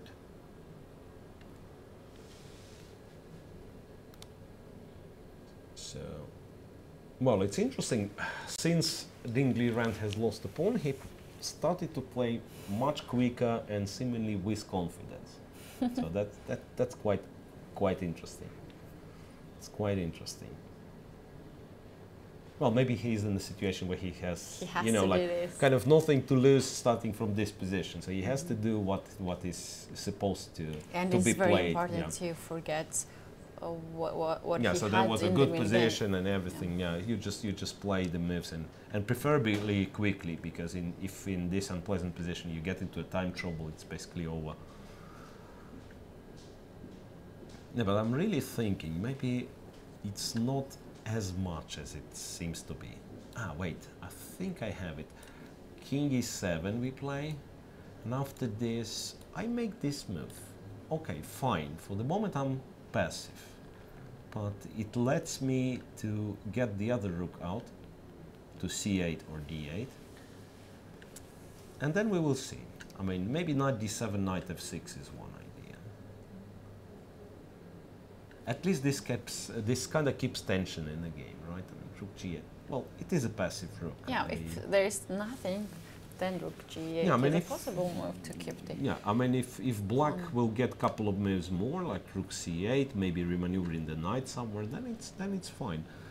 But actually, it kind of starts to seem to me that maybe knight f6 was kind of a bit more precise.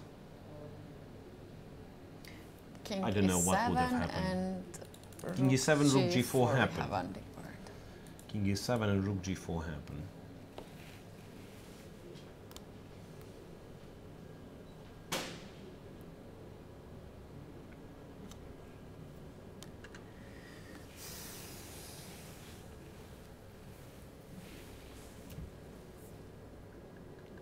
Yep, not so many ways to protect this pawn. It's like rook g8, king f8 back, which you normally don't do. Both players have enough time to come up the right plan. They have 10 more moves to go till 40, and black has 50 minutes on the clock, and white has less than 40 minutes. I was actually at some point looking at this silly line, but it just doesn't work. Rook e4 and king f5. F3, yeah, f6. f3, knight f6, knight f6, g4 though. g4, king g5. g4 though. Ah, well, there is a square. No, I just thought I have to take. Yeah, but it's king g5. No, it's shouldn't be a mate. No, no, no. Knight d7, yeah, probably bishop e2. Because I thought maybe for some reason I kind of want to include knight d7. I don't know why. Ah, but it's less clear though, because rook g8 now, the c file. I'm not controlling the c file. Yeah, bishop f3, rook b8, and then going to c file. It's kind of in this moment. Yeah. After rook b8, knight e5. Ah, yeah. No, but this immediately. So, kind of ready for rook c7. Rook g8 we have on the board. Yeah, rook g8 played. After rook g4.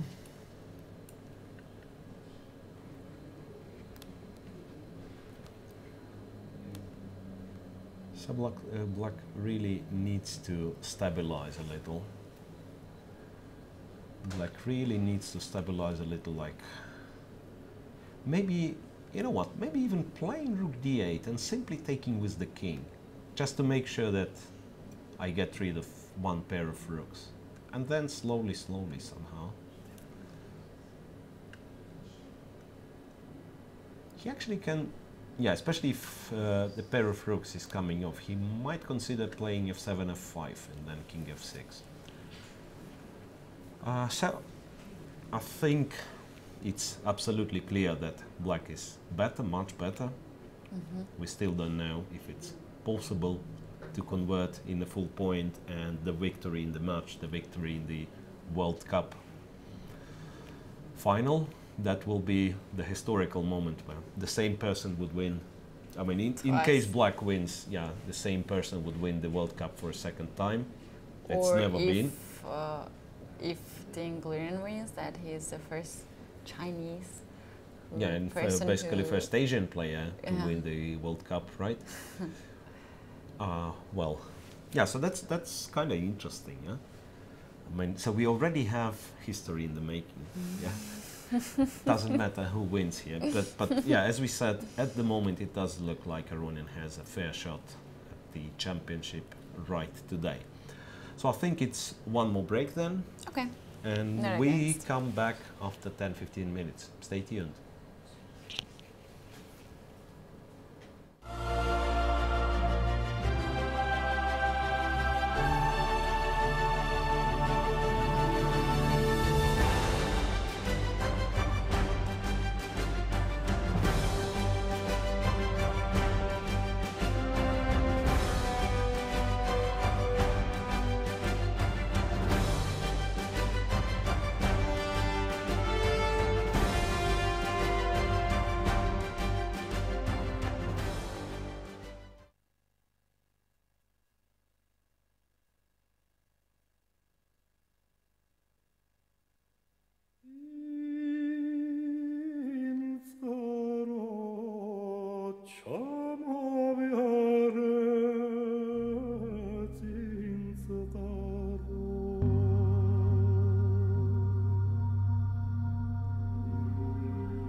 This is Georgia, an ancient country located in the Caucasus Mountains, bridging Europe and Asia.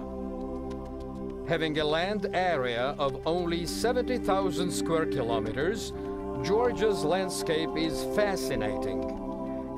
Its nature is so diverse that some might climb magnificent mountain glaciers, while others trek in gorgeous hot deserts.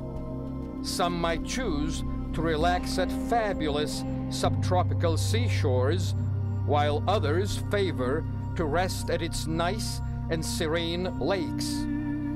Some will go rafting on cool underwater spring canyons, while others explore the marvelous stalactite caves.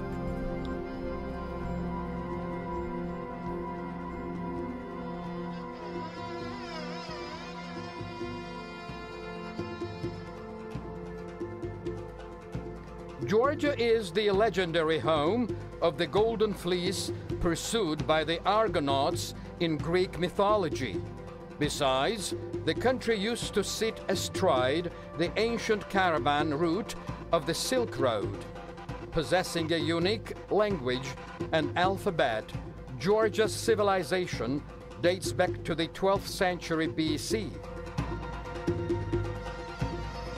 Georgia is notable for its distinctive architecture, encompassing prehistoric ruins, traditional dwellings, and early Orthodox cathedrals, many of which are listed as UNESCO World Heritage Sites.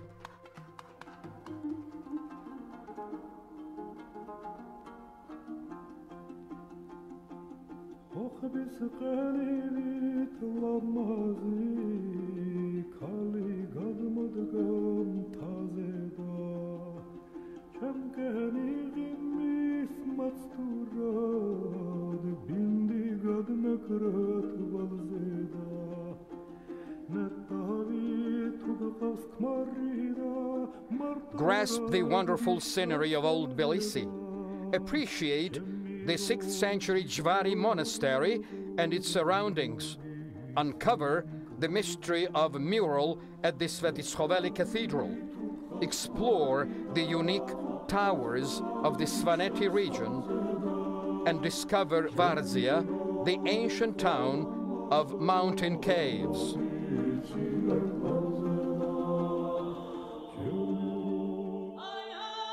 Georgia is also remarkable for its unique traditions, with its folklore deserving a special mention, its eye-catching folk dance as well as polyphonic choral music has long become well-known worldwide. Moreover, NASA included one of its masterpieces in the Voyager Golden Record, aiming to represent humanity to alien civilizations. Georgia is the world's oldest wine-producing country. Here, the vine is treated as a sacred plant, and the cherished traditions of viticulture are inseparable from the country's national identity.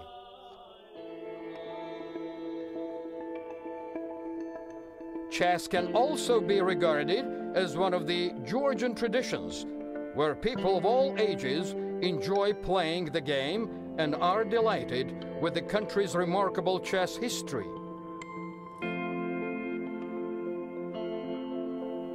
Prince Andrea Dadiani heads the list of the renowned Georgian chess players of the past. Indeed, in the year of 1892, British magazine The Chess Monthly dedicated the whole issue to his achievements. Since then, numerous well-known grandmasters, Olympic, European, and world champions were born in Georgia. The country is the homeland of the legendary Nona Gaprindashvili and Maya Chiburdanidze, who had owned the chess world champion crown for more than a quarter of the past century.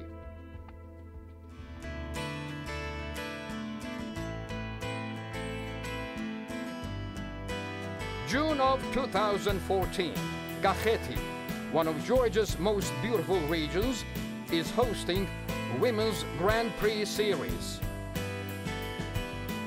Georgia's thriving chess history has created yet another tradition, the one of holding international level tournaments and major chess events in Georgia.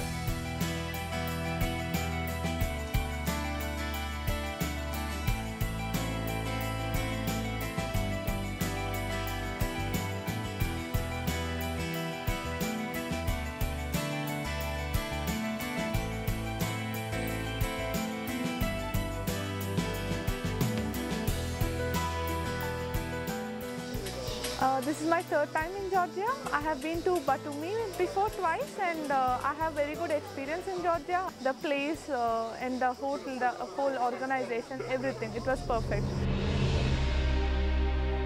As Harika mentioned, not once has Batumi hosted important chess events in the past. Therefore, today Batumi is the candidate city for holding the year of 2018 Chess Olympiad. To organize and host 2018 World Chess Olympiad is a great challenge for us. Government of Georgia will continue its support and to develop and promote chess in our country.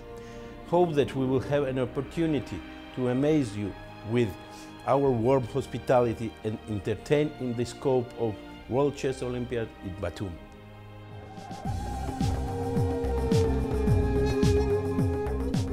Here, the substantial number of the top brand hotels, as well as the spacious conference halls, ensures its successful conduction. The beloved place for those who appreciate quality and excellence, Batumi is again looking forward to pleasing its guests.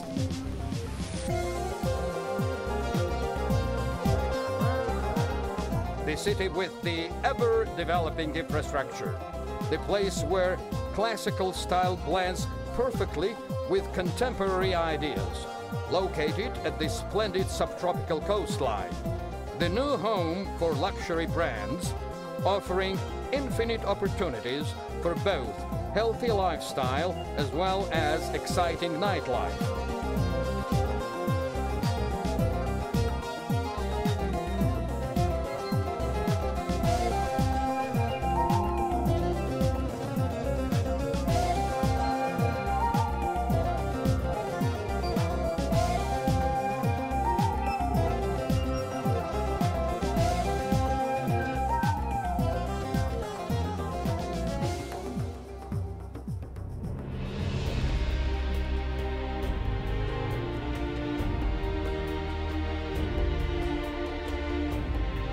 Georgia's great chess traditions are to continue.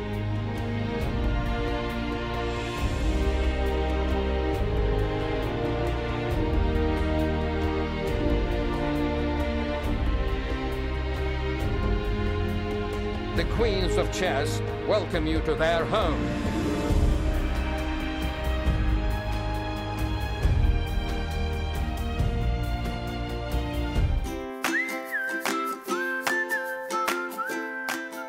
Question on Twitter from Damas. I should not have pronounced that. That was a bit of a trap, yeah? For those of you who are new to chess, it might look like ba3 is an illegal move here because white advances pawn 2 squares, not 1. But it's still something we call en passant. And you can do that, but you have to do it instantly. You can't wait for a move, like let's say play king e7, king g2, and now try, because should I do it? I'm sorry. This is too funny for words. This is a software glitch? I'm pretty sure there's not a lot. Lawrence. Hello, Lawrence. Yeah, I'll play 4 against Lawrence. And now he's going to play something against me which we discussed at length during the course of my stay. Yeah, he told me this is excellent. d5, this was what I was kind of hoping for, because now I think e5 is quite strong. No, Lawrence, this is not how chess works. Sadly, it would be much, much more fun if chess actually worked like this. But I don't think it does. Or maybe it does. Well, that's me regretting what I just said. How did I get from there to here is a little bit beyond me. And what's worse, I will never hear the end of it. My quality of life has just gone downhill tremendously because I'm actually sharing the office with the guy.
Okay, welcome back, dear friends. As we all remember, that's game number 4 of the final. We are getting into third hour of play. Levon Aronian has an extra pawn against Dingley Ren, so with the black pieces it's yet another shot for a victory for Levon. Even though it doesn't look all that clear, right? Yes. So white does have some chances. Changes here. Yeah, so a lot of moves in fact. Yeah, we thought like they have time and during a break they shouldn't play too many moves. But really, interestingly, Dingley Ren has started to play very quickly. Like if he's completely sure what the position is. So bishop e2, which is a logical move, right? We wanted as well in our analysis to put the bishop on f3. b6, and then bishop f3 was played. Rook went to c8. But this b6 allows white to get a file. Yeah, but on the other hand... Additionally. Oh yeah, we kind of wanted this. Yeah, I do remember. We kind of wanted this. That's... Yeah, actually b6 is not that obvious of a move, because rook d8 was an alternative, rook c8 was an alternative. Yeah, so it's not all that clear. Okay, so b6, anyway, b6 has happened, bishop f3, Levon has played rook c8, takes, and then yet another rook getting active, rook a1, planning for rook a7, rook to c7 was played, so you cannot really allow white to get to 7th rank, and white has played bishop to c6, so that if knight is moved, rook cannot really get active.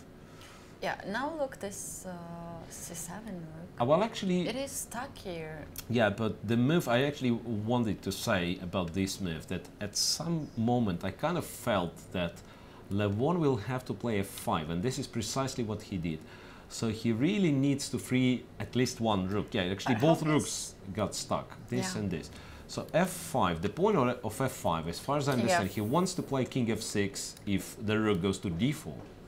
Or king f7 if the rook goes to g6. Actually, going to g6 is quite dangerous because rook is kind of stuck here, right? And in some moment, black can go for, you know, like activation of all the other forces, giving away the b6 pawn, but somehow getting somewhere. Like, okay, rook d8 for a moment is a threat.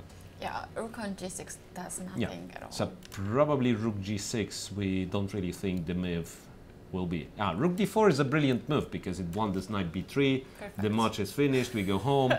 No. So rook d4 is not possible again. Rook g3 maybe, just to kind of keep an eye on g7 pawn and keep the possibility. King actually, f7. yeah, and actually that's a possibility to go to a3. King f7 yeah, let's say then. rook a3. And a3 and some the question is, kind of rook d8, huh? Who is happy to trade the rooks? Well, I think white. Wait a sec. I'm actually thinking. So if we said that rook g6 is not a good move, shouldn't I try to provoke it? Shouldn't I play king f6 then? So my point is like this: if you do play rook g6, I'm probably happy with this position, even a tempo down. Yeah. Even a tempo down, I'm kind of happy with this position because now I'm about to take one of the files. If you let me to play rook d8, I'm happy. If you go to d1, then okay, I'll play rook a7 for a moment. Even though it's less clear, I mean, it's like rook gets to d6, who knows. Okay, but anyway, maybe king f6 is an interesting try to improve. And if you go to a3, then it's clear that king is better on f6 compared to f7. It has some moves like on g5 to attack h1. Yeah. So the rook is still there on g4, so he still didn't make a move. So rook g3, say king f6, and then, for instance, this happens. Well, the thing is, it looks like white wants to exchange, interestingly enough, the 8 rook, not the 7 rook, because I go rook d8, for instance, and then if you go rook a7, I just trade. And you still have to spend a very long time to attack this b6 pawn. It's actually not easy at all to attack the b6 pawn. Not clear what black's gonna do in this case actually, but I mean he might try something. You know, check and rook d4 or rook d4 immediately. I'm not sure. But okay, let's go to that line rook a8.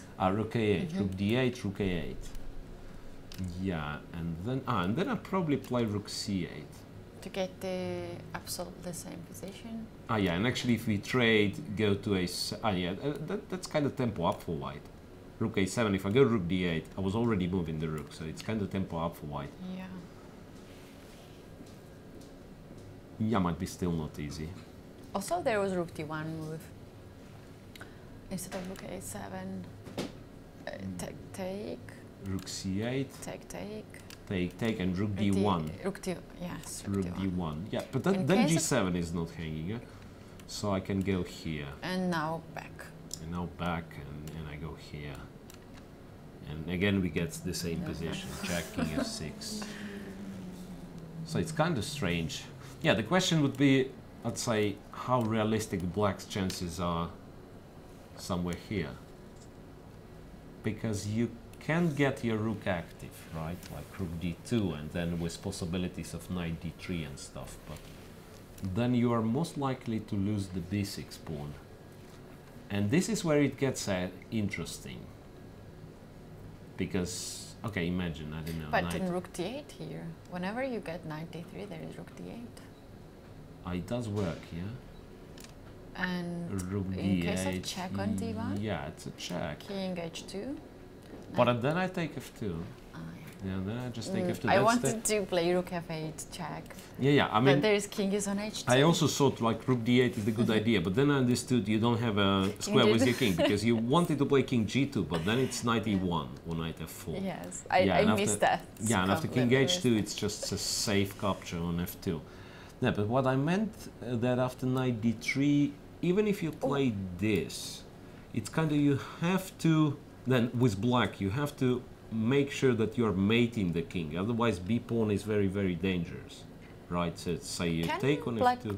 At some point, white, play f4 to... just not to give this thing. Yeah, actually it look makes sense. At the king also. Yeah, king starts to feel really, really uncomfortable, and yeah, and probably we already did something wrong with black, because now it's actually, yeah, it's like gonna be check followed by check. Right, so black also has to be extremely careful. So f5 played, rook went to g3. Once again, it's a move for Levon. There is another little idea I'm having here. What happens if I play g5 here?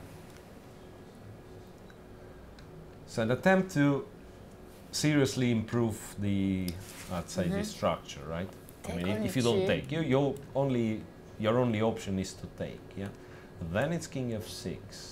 Rook. My problem is that I don't want to take it immediately, right? That's the... Whose problem? Black's problem. I mean, I don't really want to take. I mean, you imagine you pass, king h2.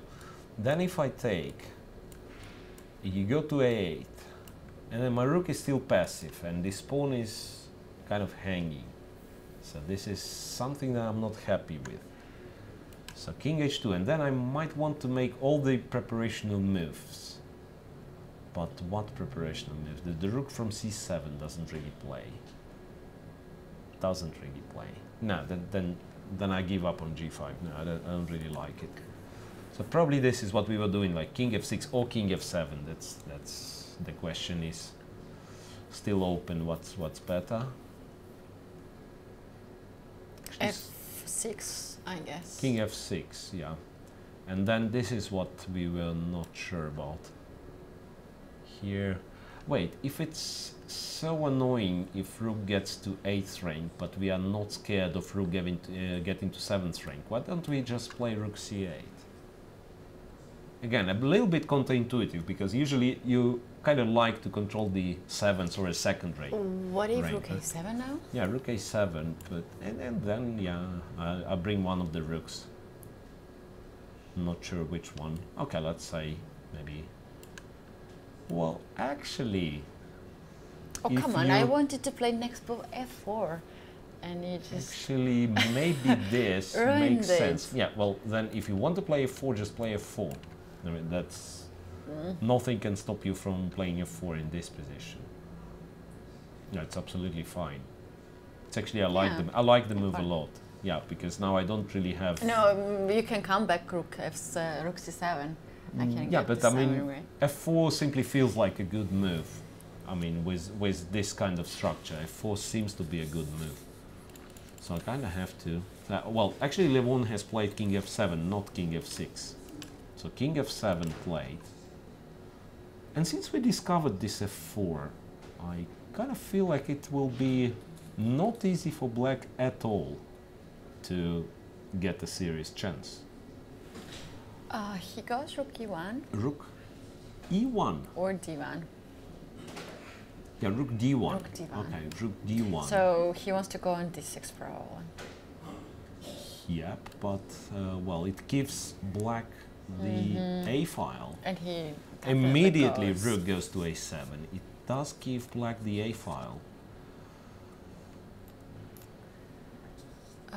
Let's say. What a tricky position. I mean, it's hard for both sides. You in know fact. what? There's some ideas like rook f3. With g4? Yes. And Well, actually, maybe this allows me to finally play my g5 thing, or g6. I mean, maybe g6 is a bit more precise because you will have to take it. yeah, You will have to take it, and Rook the d8. rook takes, and rook d8. I thought I have rook g8. rook f5. Wow, Very small check. rook f5 does work. Can you believe this? Yeah, that's cool. Rook f5 And bishop d5. and bishop d5. Yeah.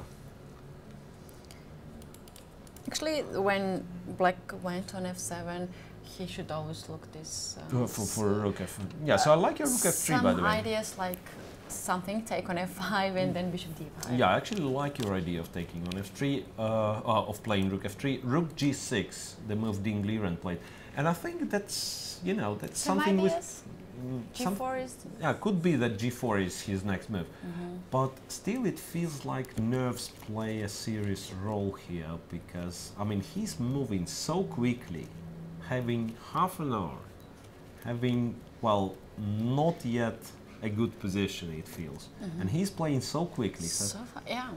I mean, this must have something to do with nerves. I'm actually thinking rook a4 might be a good move, because as long as the knight is on c5, we do not worry of d7 square. I mean, the rook has no prospects, right? And this rook on fourth rank, it's very, very useful because it stops both f4 and g4. Right now, Well, it mainly- is possible. mainly There's some f4, right? ideas With g4 nevertheless, or I wanted to play rook d6. rook d6, but what then? I kind of don't understand why. Then? What's next? Because yeah, okay, king e7, for instance. I mean, I think as long as the rook is on g6, I'm kind of fine having my rook on g8. I just wanted to force black to take on. I mean, Yeah. no, not rook d6 is not a correct move. That's yet another little idea I want to try. Well, actually, it's not the idea because you always have bishop f3. Not easy. Not easy. The other thought could be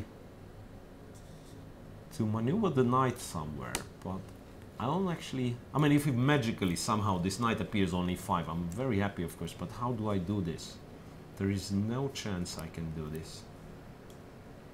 Rook a3. Yeah, it's like rook a3, knight d3, but it's way too clever to work. And actually here you can start, disturbing me with g4. Because this seems to be in white's favor, something like this. Yeah. Seems to be in white's favor. But I still like rook f3 instead of rook g6. All right. So once again, yeah, if rook f3 happens, what? Maybe king f6 first. Now g4? Now g4, now I can play g6. Maybe that's the point. Maybe that's the point. I'm not sure where it all goes, but So it's like you take g6, rook takes, and then the g4 pawn is King should pinned. go somewhere. And if king Say- f1, then I have this rook a4 thing. So that again, if you take g6, now I eliminate the g4 pawn and g6 will fall. And this is, I mean, This is- all of a sudden this rook Yeah. on g8 was doing absolutely nothing, and now H5 it's a is, fantastic weakness. piece, and h5 is weak. Right, and rook a3 was played by Levon Aronian. So we are, well, today we are pretty good at guessing their moves. It's just that I'm not sure if the moves are good. Yeah, so g4, as we said, is one little idea. But okay, let's say knight d3 if it's a threat, then there's rook g3. No, but I'll gladly take. No, No, no, I really. said after knight d3. Ah, after knight d3. Ah, so knight d3 is not such a And threat. Black has to defend this knight like rook d8 and look this Yeah, you piece don't everywhere. want this. Yeah, that's I'm sure you don't want this. So knight d3 is not really a threat. Yeah, I think we are getting to this point where kind of both sides have, well, some difficulties making moves. I mean, white can always play some move like king h2. Well, but he does play g4. G4. He does play g4. Well, after g4, what can happen? Black probably should take, it feels so. Well, actually, how about this? Not really, right? You can go to d4. I mean, the rook is, well, is not moving any longer. And then knight d3. d4. No, it's Knight d3. no, rook d7. No, it's rook d7. This is certainly something you don't want. Yeah, actually, this seems to be a trouble for black. I can still take, but then... Actually, well, rook g4 is one thing, but there is rook d4 once again. And he's threatening to kind of give check, take g4. Oh, the When king tempo. comes back, then give check once again. Yeah, the less pawns there are on the board, the easier it usually becomes for the defending side once again. So, the probability of a tie break, I think, It's higher. is higher and higher. I actually want to go to tie breaks. I don't know if I mentioned it before. Yeah, but it's so strange how Ding Liren feels seemingly much more comfortable when he has to defend. You get to use it. Yeah, he's kind of used to that. So that well, he got a And good position. Yeah. whenever he got this position, he never stands up from the board. He never. Okay, so g4. Alternatives for black? Not really. I mean, you have to react. So there is a choice basically between two moves, like taking or playing f4. These are the only two I can actually spot.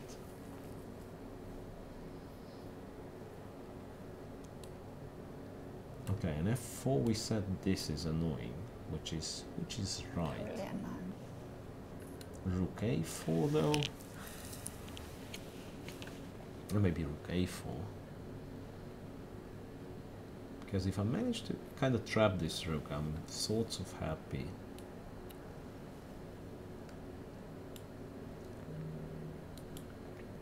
Well, what Levon has to do here is just to ask himself how realistic the chances are after a capture. Well, he did take on g4. So maybe f4 was just no good because of something we couldn't see. But he did take on g4, and this feels like, well, he won't have a realistic chance. Unless, wait a second, I've just spotted this little thing. So if you go here, is it possible that black plays rook h3? Rook f4. Yeah, so a check here, rook g4, and then I get the position simplified. I mean, it's still very close to a draw, but as for the moment, at least I don't have bad pieces anymore. At least I don't have bad pieces Let's anymore. look at h7 if... So you mean, how do I play for a Yeah. win here? Okay, my king is close to this pawn, so I can maybe do this, like knight b3, try to get it to d4, attack b5 pawn. I feel like here, well, there are decent chances. Bishop f3 and... Decent chances. How Bishop you f3, defend this take edge? it. Take b5, I mean, okay, it's pawn up, and knight d4 and the pawn starts running. This is something that I would still say black has reasonable chance to play for a win. So g4, the pawn was taken, and what's interesting now, Ding Liren once again starts to think. That actually means... He makes a move and then he yeah, he swaps plays it. very quickly, and then all of a sudden we're, I mean, in the middle of a forcing line, because usually you don't do this. I mean, you don't play, give the pawn and then... But okay, he has 25 minutes and he wants to make sure that his move is correct. Well, the thing is, I don't really think you do... I sound funny, but it is really strange. Yeah, when I've discovered this rook h3 thing, I just understand that if you take on g4, this is even more annoying, this Okay, move. here is rook f4 and bishop f3. Yes, but again, it's not the end of the line, right? Yeah, I mean, I not yet. kind of stabilize already. How? Ah, you mean king g2 is a threat? Yes, so I will have to play g5, where you probably take, right? Rook takes, king f1. Then I just have to extract my rook, then, which happens to be not easy though. Move like king g2. No? Well, after g5. Mm-hmm. But why would you play this? I mean, I'll take the rook. Yeah. It's once again a pawn up. There's rook a1. e5, Rook a1. e4. No, this I'm yeah, e4 you want to take. Yeah. E4 you want to take, but for some reason I'm almost sure this one is winning. Knight d3, for instance, attacking f2 first. Some rook g5. Black gets coordination. I mean, even if it's not winning, it's really the best chance again compared to what it was. I think it's the best chance. Maybe he wants rook goes back on a file after take. This check here, bishop f3. Ah, wait, and how about this move? Rook e1. Rook, Knight d3. yeah, rook e1, knight d3. No, you have to play rook f5. And then, no, wait. I mean, yeah, rook f5 is probably fine, but there is also king g2, it seems. Mm-hmm. Yeah, it's a bit strange because you kind of feel black is obliged to enter all those lines, because if you simply play just irrelevant move, White's situation improved a great deal. He will simply play king g2, right?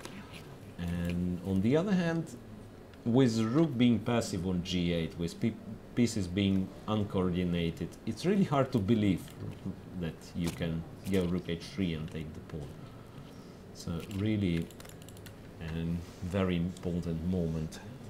It's move 40 for Ding Liren. He's got 22 minutes. He can spend like 21 and a half and still get half an hour after this move. So once again, we are up to see a very, very long game, I assume. Because, yeah, even if this happened, even if this happens, g6 or, yeah, g6 for instance, you probably just trade everything and, yeah, actually this is a worse version, yeah? Bishop e8. Why is that? You mean takes and bishop e8, yeah. So g6 It's funny is that I want to say something very clever and I say it wrongly. Rook here, we set this check, Same ideas. bishop f3 and then g5. Yeah, this I kind of like. Check here, kind of like it for black.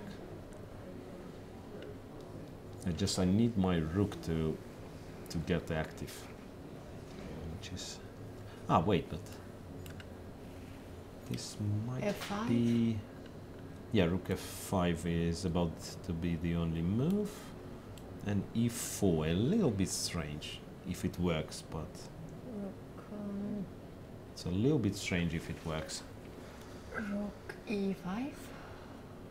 Rook e5, king f6. Too many things hanging, or not too many things hanging? Well, actually,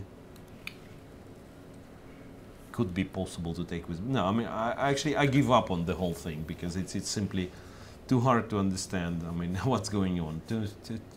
Too many tactical possibilities. And yet the pawn is not taken on g4.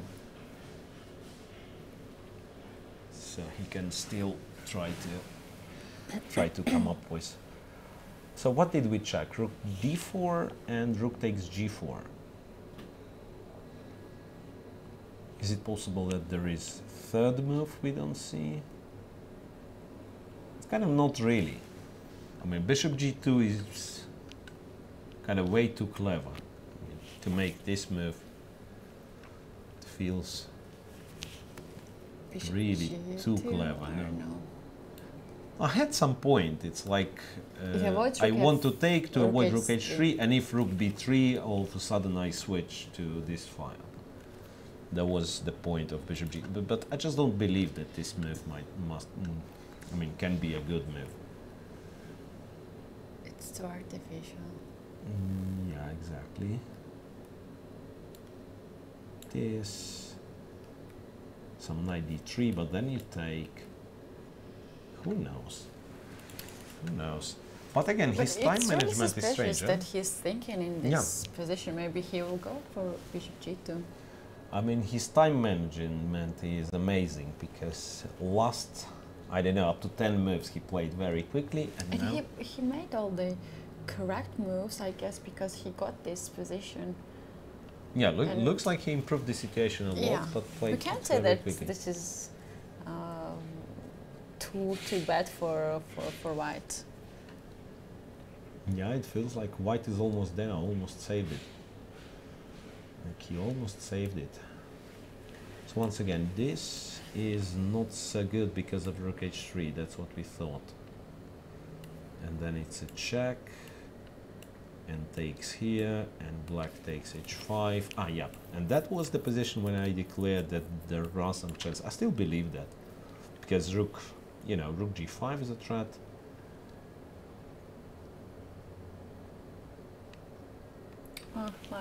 This is somehow my main weakness, this b6. It's very hard to get to it with white. But there's still so few pieces on the board. Yeah, I mean, I obviously agree that it's a very good chance for a draw for white. It's just that in the other directions, I don't see how black makes progress at all.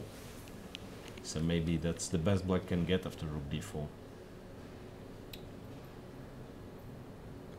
Still didn't play a move. What could be other possibilities? Don't really see anything. No, I just think he has to either take or play rook d4.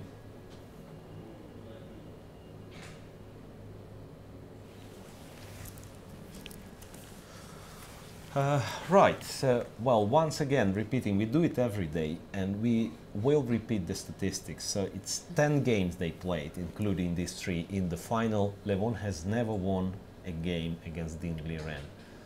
Well, he came very close in game 2 of this match.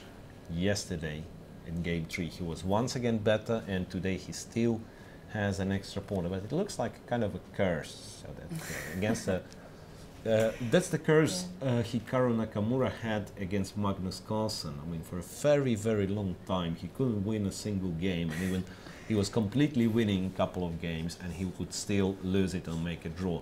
So recently, he has broken this spell. Yeah, it happens. Well, Dean Liren has won 3 games. Yeah, he has won 3 games against Aronian. Rook takes g4 play. Yeah. So now I think... He took about, how many? 10 minutes for this move? Could be. Or less, Yeah, a bit something less. like that.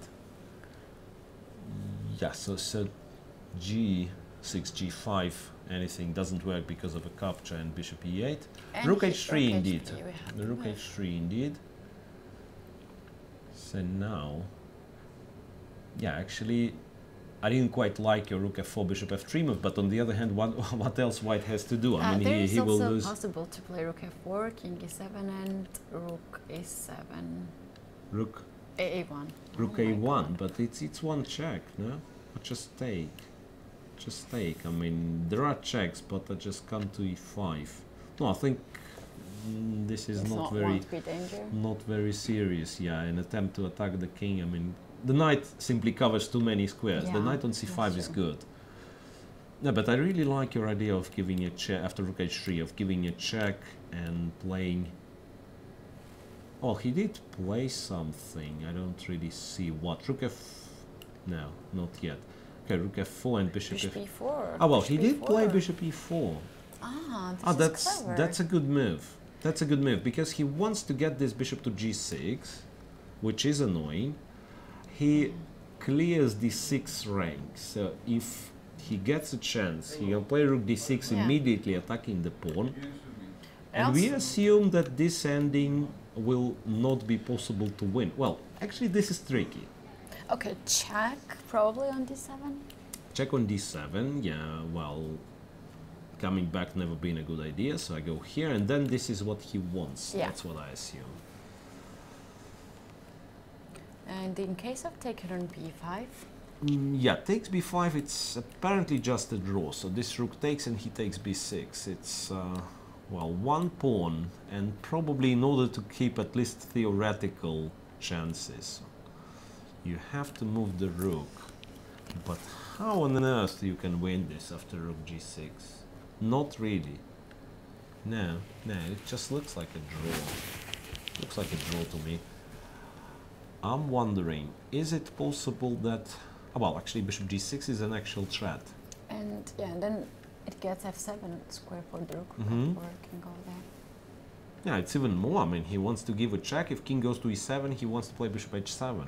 Some mates. Rook F4 Ah, and Rook rook F7. goes, yeah, I mean, mate. it's really tricky. So it feels like on one hand, black... Ah, you meant Bishop G6, Bishop yeah, H7. Bishop G6, if taking king goes to back E7, Bishop Yeah. H7, yes, that's also a possibility. But actually for this motive, I don't even see the line where it occurs, because now,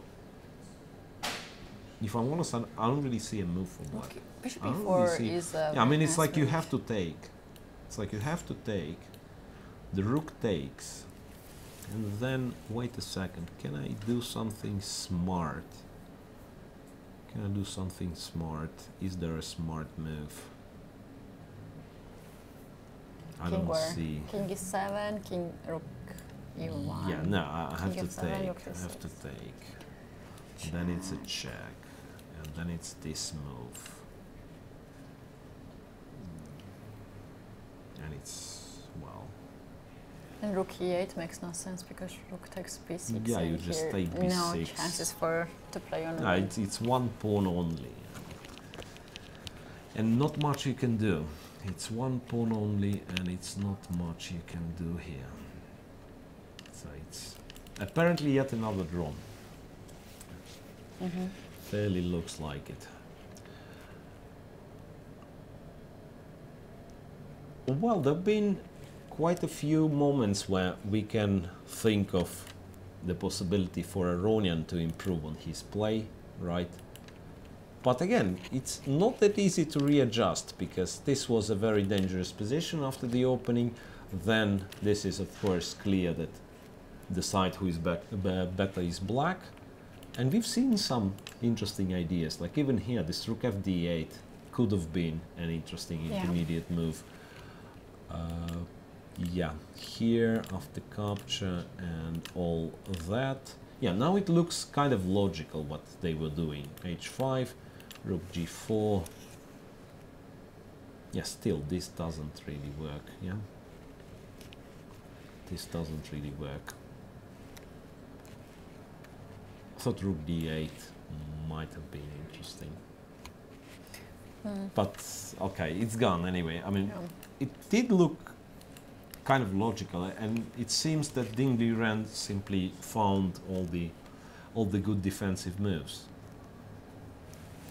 All the good defensive moves, because now I don't really see the way for black to play for a win. So once again, if I take, then rook d7 becomes an issue. Can't do much, yeah? Takes, check, so it's kind of third time I'm looking at this line. e6 and b6 both are hanging. Should probably take, check. King goes somewhere. Maybe, strangely enough, maybe this is what I have to do. So you take b6, I give a check. I mean, kind of try to keep 4 rooks on the board, that's my only chance. I mean, obviously, if the pair of rooks comes off, it's just a draw. With 4 rooks, sometimes it's a little bit... How you come with the other rook to the game? I will just play rook d... you mean you will always try to exchange rook rooks? is a move. Okay, king, first of all, you have to decide. Okay, let's say king goes to f1. Alright. And then rook d8, yeah, and you always want to trade. But with that rook, you remain your rook on the e file. Yeah, and then maybe, yeah, I kind of lure your rook to d6, I go here. But what, do I want king g8? No. I mean, it's a slight practical chance, but that's it. That's it. I mean, if there is nothing better than this, then of course black has to go to this position, try to play it a bit, try to use his chances, but the feeling is like the main advantage has gone. Still tough to say. Yeah, it turns out in this very moment, and move number 36, our king g6 would have been even worse. King f6, right? Because white nevertheless has put the rook on g6. The idea was g4, right? We didn't say that. No, How we were playing king f6, but we never looked at yeah, we never looked at g4. So g4 is a cool idea, really. This is what I'm not yet 100% sure what would have happened after f4. This is something which is not yet clear to me. We set this, but then there is rook a4, right? Then there is rook a4.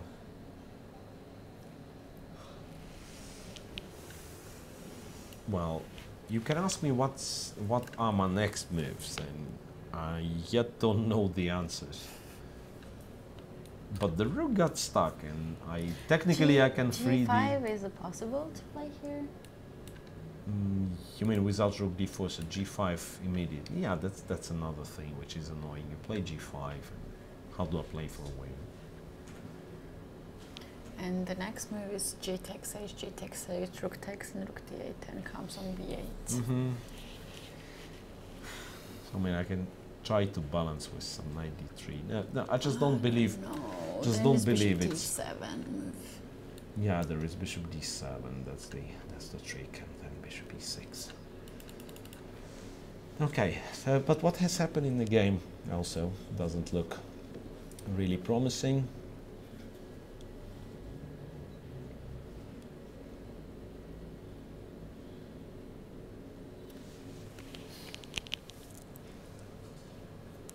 Okay, so just yet another idea. Takes.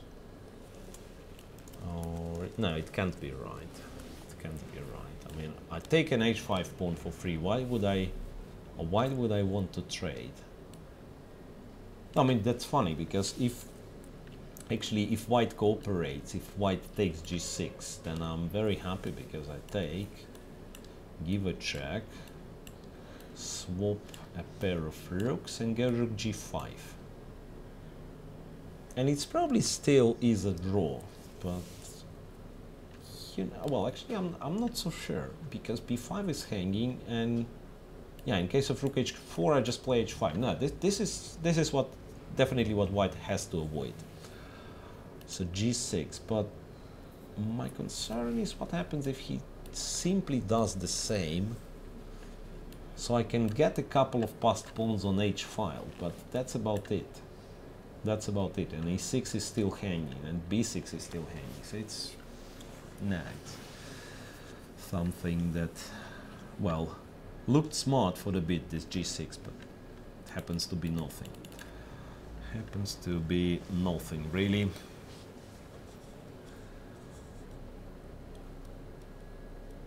Yeah, we said it necessarily will be, I mean, it's clear that it will be a long game, but now I'm thinking, isn't it wiser? I mean, if there is nothing better than a capture on e4 and playing this angle, isn't it wiser for Levon, who is, to remind you, more than 10 years older than his opponent, to preserve some energy and, you know, just, I mean, exchange, make sure white gets to this position 2 versus 1, and then it's not that, no, I mean, I don't mind commentating on this endgame and everything. It's not that, I just mean, really, maybe, well, it turns out that he cannot really win a long game against Inglir, and so the guy is simply very good at defending. It's very normal to make draw and get some rest. Well, but we don't know how the players feel. Yeah, I believe. Well, one thing I can tell you for sure, they're both tired. You know, when you're on the board and you have all these emotions, you're not thinking about. Yeah. Okay, I will take rest and I will play tomorrow. Yeah. First of all, it's not clear if it's objectively the right thing to do, and even if so, yeah, you are not always subjective. I mean, you would like to be. When you are playing a chess game, you'd like to be objective and yeah, all those sayings like you have to play against the pieces, not against the opponent, you always have to find the best move. That's a good thing to say, but how to manage this? Yeah. You know, once I had one game where I had 2 extra pawns and I exchanged the pieces and went to the different color bishop where I thought I was winning, which was true. But then somehow I missed one move, somehow. And then it turns out that I played, I don't know, so many hours. Even I realized that, okay, it was draw already. But after all, it's very hard to stop, to give it away. And it was already the second game of that day. And it was already very late, and I had like, I don't know, 5 or 6 hours to sleep because in the morning I had another game match. And it happened in the United States, where they have tournaments in 3 days and 4 days. This is crazy. And double rounds all the time. Every day. Sometimes they play 3 rounds even. Oof. So I had, I don't know, 5 out of 5 or something, and that's draw. And the other games, I just lost. All of them? Oh, yes, because I couldn't see the pieces on the board. Not all of them, but most of them. Yeah, so that was really, really... Because I didn't take first place. It was a close tournament, some women tournament. Yeah, so that's hard to say. Yeah, but it is very hard when you are playing on the board and when you want to win a game. So it's really to think about the energy. But really, once again, I'm thinking of this position, and I really can hardly imagine outplaying Dingley Renfrew in this ending. Check, okay. This is crazy. This you just don't do. No, King F6, Rook D6. White can? Oh my God! No, he can't. I wanted to check on F4, but there is no F4. King F5. Rook F5 is a move. No, wait. Here, check. Yeah, if Rook F5, I probably take, actually, and take the B pawn.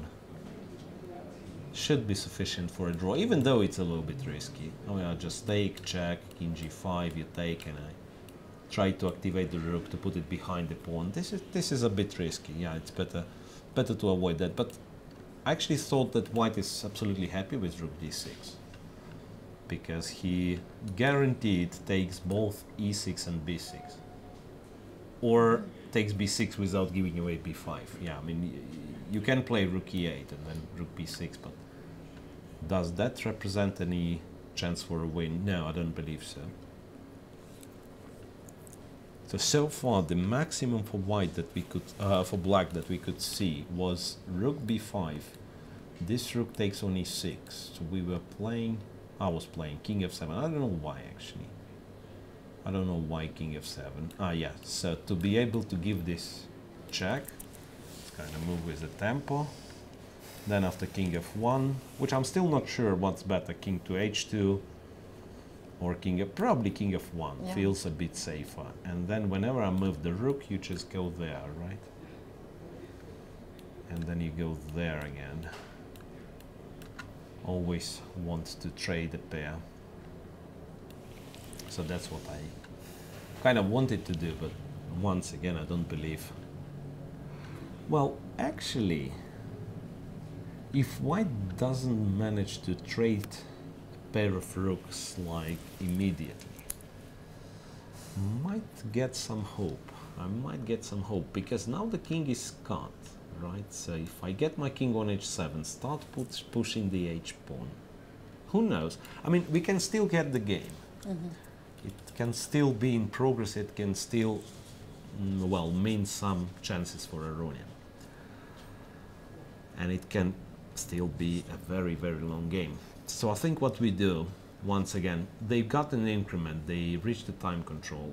What we do? We go for a break. Right? We go for a break because that's a very important decision for Aronian if he takes e4 or not. Well, probably he should, and then we will see what happens. So we go for a break. We will be back in 10-15 minutes.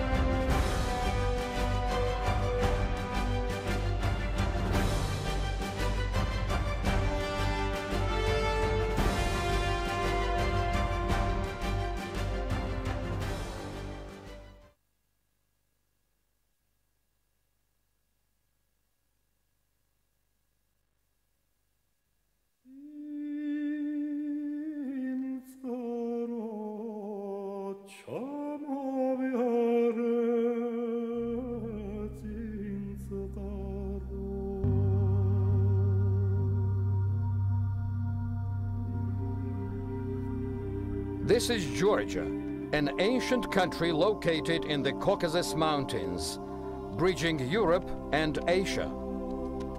Having a land area of only 70,000 square kilometers, Georgia's landscape is fascinating. Its nature is so diverse that some might climb magnificent mountain glaciers, while others trek in gorgeous hot deserts. Some might choose to relax at fabulous subtropical seashores, while others favor to rest at its nice and serene lakes. Some will go rafting on cool underwater spring canyons, while others explore the marvelous stalactite caves.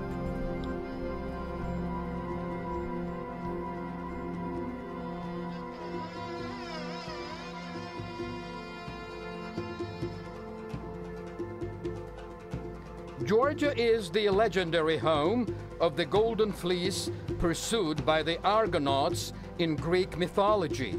Besides, the country used to sit astride the ancient caravan route of the Silk Road.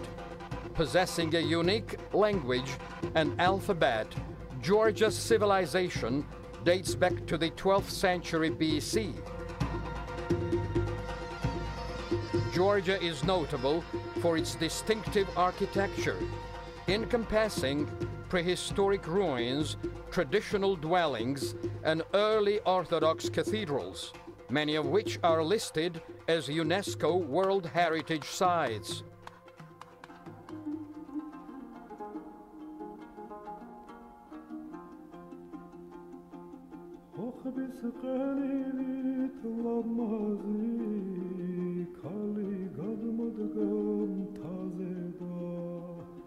Çam qəni qimmis maçtura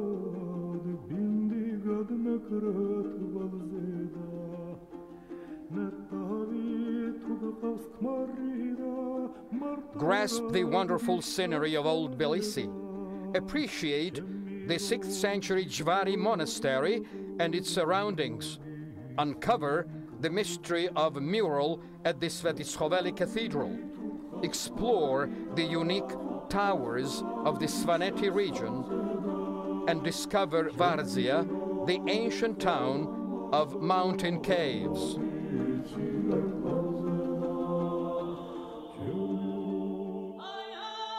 Georgia is also remarkable for its unique traditions, with its folklore deserving a special mention, its eye-catching folk dance as well as polyphonic choral music has long become well-known worldwide. Moreover, NASA included one of its masterpieces in the Voyager Golden Record, aiming to represent humanity to alien civilizations. Georgia is the world's oldest wine-producing country. Here, the vine is treated as a sacred plant, and the cherished traditions of viticulture are inseparable from the country's national identity.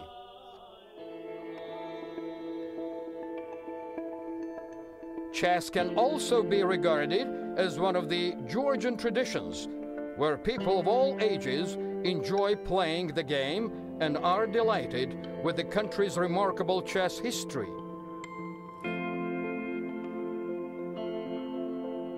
Prince Andrea Dadiani heads the list of the renowned Georgian chess players of the past. Indeed, in the year of 1892, British magazine The Chess Monthly dedicated the whole issue to his achievements. Since then, numerous well-known grandmasters, Olympic, European, and world champions were born in Georgia. The country is the homeland of the legendary Nona Gaprindashvili and Maya Chiburdanidze, who had owned the chess world champion crown for more than a quarter of the past century.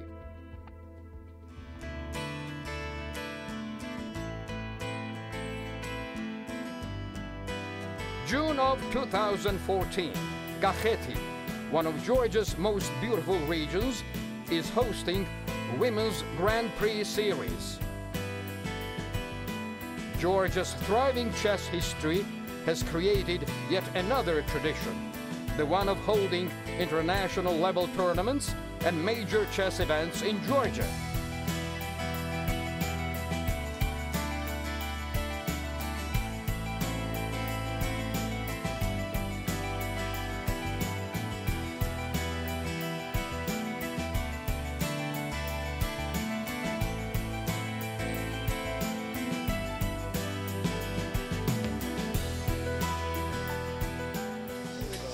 This is my third time in Georgia. I have been to Batumi before twice, and I have very good experience in Georgia. The place and the whole organization, everything, it was perfect.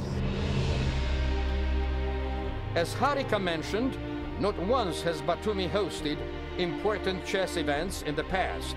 Therefore, today Batumi is the candidate city for holding the year of 2018 Chess Olympiad.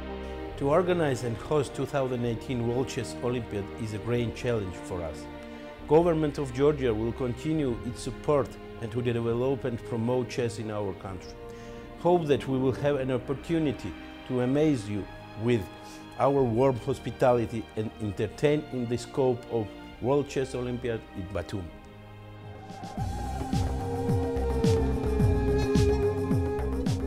Here, the substantial number of the top brand hotels, as well as the spacious conference halls, ensures its successful conduction.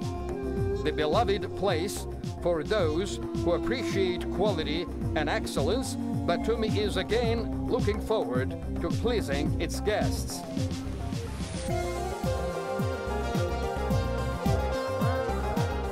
The city with the ever-developing infrastructure, the place where classical style blends perfectly with contemporary ideas, located at the splendid subtropical coastline. The new home for luxury brands, offering infinite opportunities for both healthy lifestyle as well as exciting nightlife.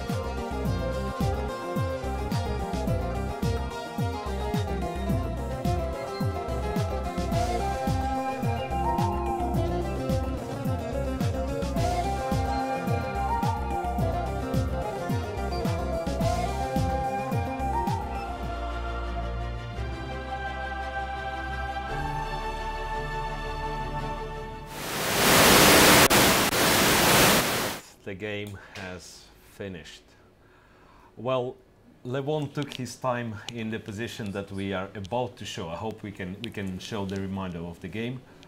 So yeah, as you can see, players establishing who is going to play with what color tomorrow, but the game itself finished in rather trivial way. So Levon has exchanged, took the pawn on h5, and he decided there is no chance in 4 rooks ending. So he tried rook e5, but it happens to be just nothing. g5 and h5, but white pushes the pawn forward, and basically you cannot avoid having a rook ending 2 versus 1, right? I mean, or maybe you just can't exchange the b pawn at all. All right, so let's look at the pairing. So it's a tiebreak day tomorrow. All 4 classical games finished in a draw. So we'll have additional day, 3 p.m. tomorrow. So let's see the pairing, who's going to have the white pieces. I think, well, they are doing a post-mortem. They don't really, yeah, looks like they don't really do the pairing. They were analyzing, I guess. Yeah. No. Okay. Yeah, and it's Iranian Levon to have, I come think on, the what? white piece, no, we can see someone's back. We can't really, I think, so Aronian plays game 1 with the white pieces. So it's gonna start 3 p.m. tomorrow, Yes. and interesting. These guys are amazing. Like to come so long way, and still they play a very nice game. And okay, tomorrow they should decide who's the winner. Tomorrow the there is final no day. way So, it still will be a tie. So. Yes, so please come tomorrow, see who's gonna win the World Cup. It becomes a bit of a roller coaster though, because it was 4 games classical time control, but still the tiebreak system is the same. So it's 2 rapids. It's only 2 rapids. In case of a draw, it's once again only 2 shorter rapids, 10 plus 10. So it can be decided but one little mistake. Yeah, that's right. Okay, and but it's this gonna is be fun. Yeah, that's because going to be rapids are exciting. so That's fun. I'm sure. All right. So once again, 3 p.m. tomorrow, we will be working for you, and I think we will. Well, I'm sure we will know the name of a new World Cup winner. So Very join soon. us, and Yeah. thank you very much. Bye bye Till for today. tomorrow. It was a pleasure working for you.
So Dilnureng is here with us. The game finished in a draw. So what happened in this game?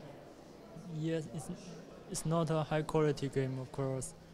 I was much worse out of the opening. What happened in the opening? He surprised you with his opening preparation? Yeah, he surprised me with h6, but it's a very complicated line. Then I missed the idea knight g6, then queen h6, h4. I thought it doesn't work because of queen h5, but immediately after I placed my queen on h5, I saw he can play queen h4. Then after this, I was slightly worse at least. And was it difficult for you to defend at this moment when you realized actually that you were worse again with white? Yes, of course. After the game, he said maybe I should play bishop b5 instead of a5. But at that time, yeah, I just want to play the move that I thought maybe to nature. Then I just push the pawns to try to create some counter plays. Like in the second game, he had much advantage. But then suddenly after b6, even if he did not play b6, the position is not so clear. But after b6, I have open a5. Maybe I play bishop f3. Maybe he thought he can play rook d8, but I have rook a1, knight b3, and ab, knight a1, and b8. Yeah, so my rook can stay in the a file, while I have a lot of compensations here. And in the end, I found bishop e4. Do you think he missed this move actually? Yes, but I just thought it when before I play rook g4. If I didn't play rook g4, if I played rook d4, then he had rook a4. Then position not so clear, still much worse. But after bishop e4, then we exchange into a rook endgame, and it should be draw without too much difficulty. So what was exactly the moment you were sure the position is drawish? After bishop e4, I thought if I did not miscalculation something in the position, I thought it should be draw. Then maybe he missed this move. I don't know, I had the feeling before the game that you were kind of tired, or I mean really you look like exhausted in a way. Is it right feeling, or how do you feel here, of course, after such a tiring games? Usually when I have white pieces, I prepared much more time compared to black pieces. But today it didn't work. He surprised me in the opening, and I didn't rest well yesterday, I think. So yes, I played the opening very bad. But his idea bishop c5 and knight e7 is very interesting. What about tomorrow's tie-break? How do you estimate your chances? Are you going to prepare as much as before? Yes, the good news is tomorrow I play black first, as usual. Yes, I always play black in the first game. Yes, so it's a good sign. Yeah. Okay. Something else. I mean, do you think that your chances with Levon in Rapid and Blitz, where you feel you are better, or? Of course, in the classical games he plays much better. In nearly all games he had advantage. But actually, you were defending so well. You probably want to take from Karyakin his title as a Minister of Defense. Yes. Yeah, maybe today he's not so confident today. But in Rapid, you believe? Yeah, but I didn't have any chance to create any advantage yet. And I have to improve my play with white pieces, of course. Okay, thank you so much for your comment. All the best tomorrow. Thank you.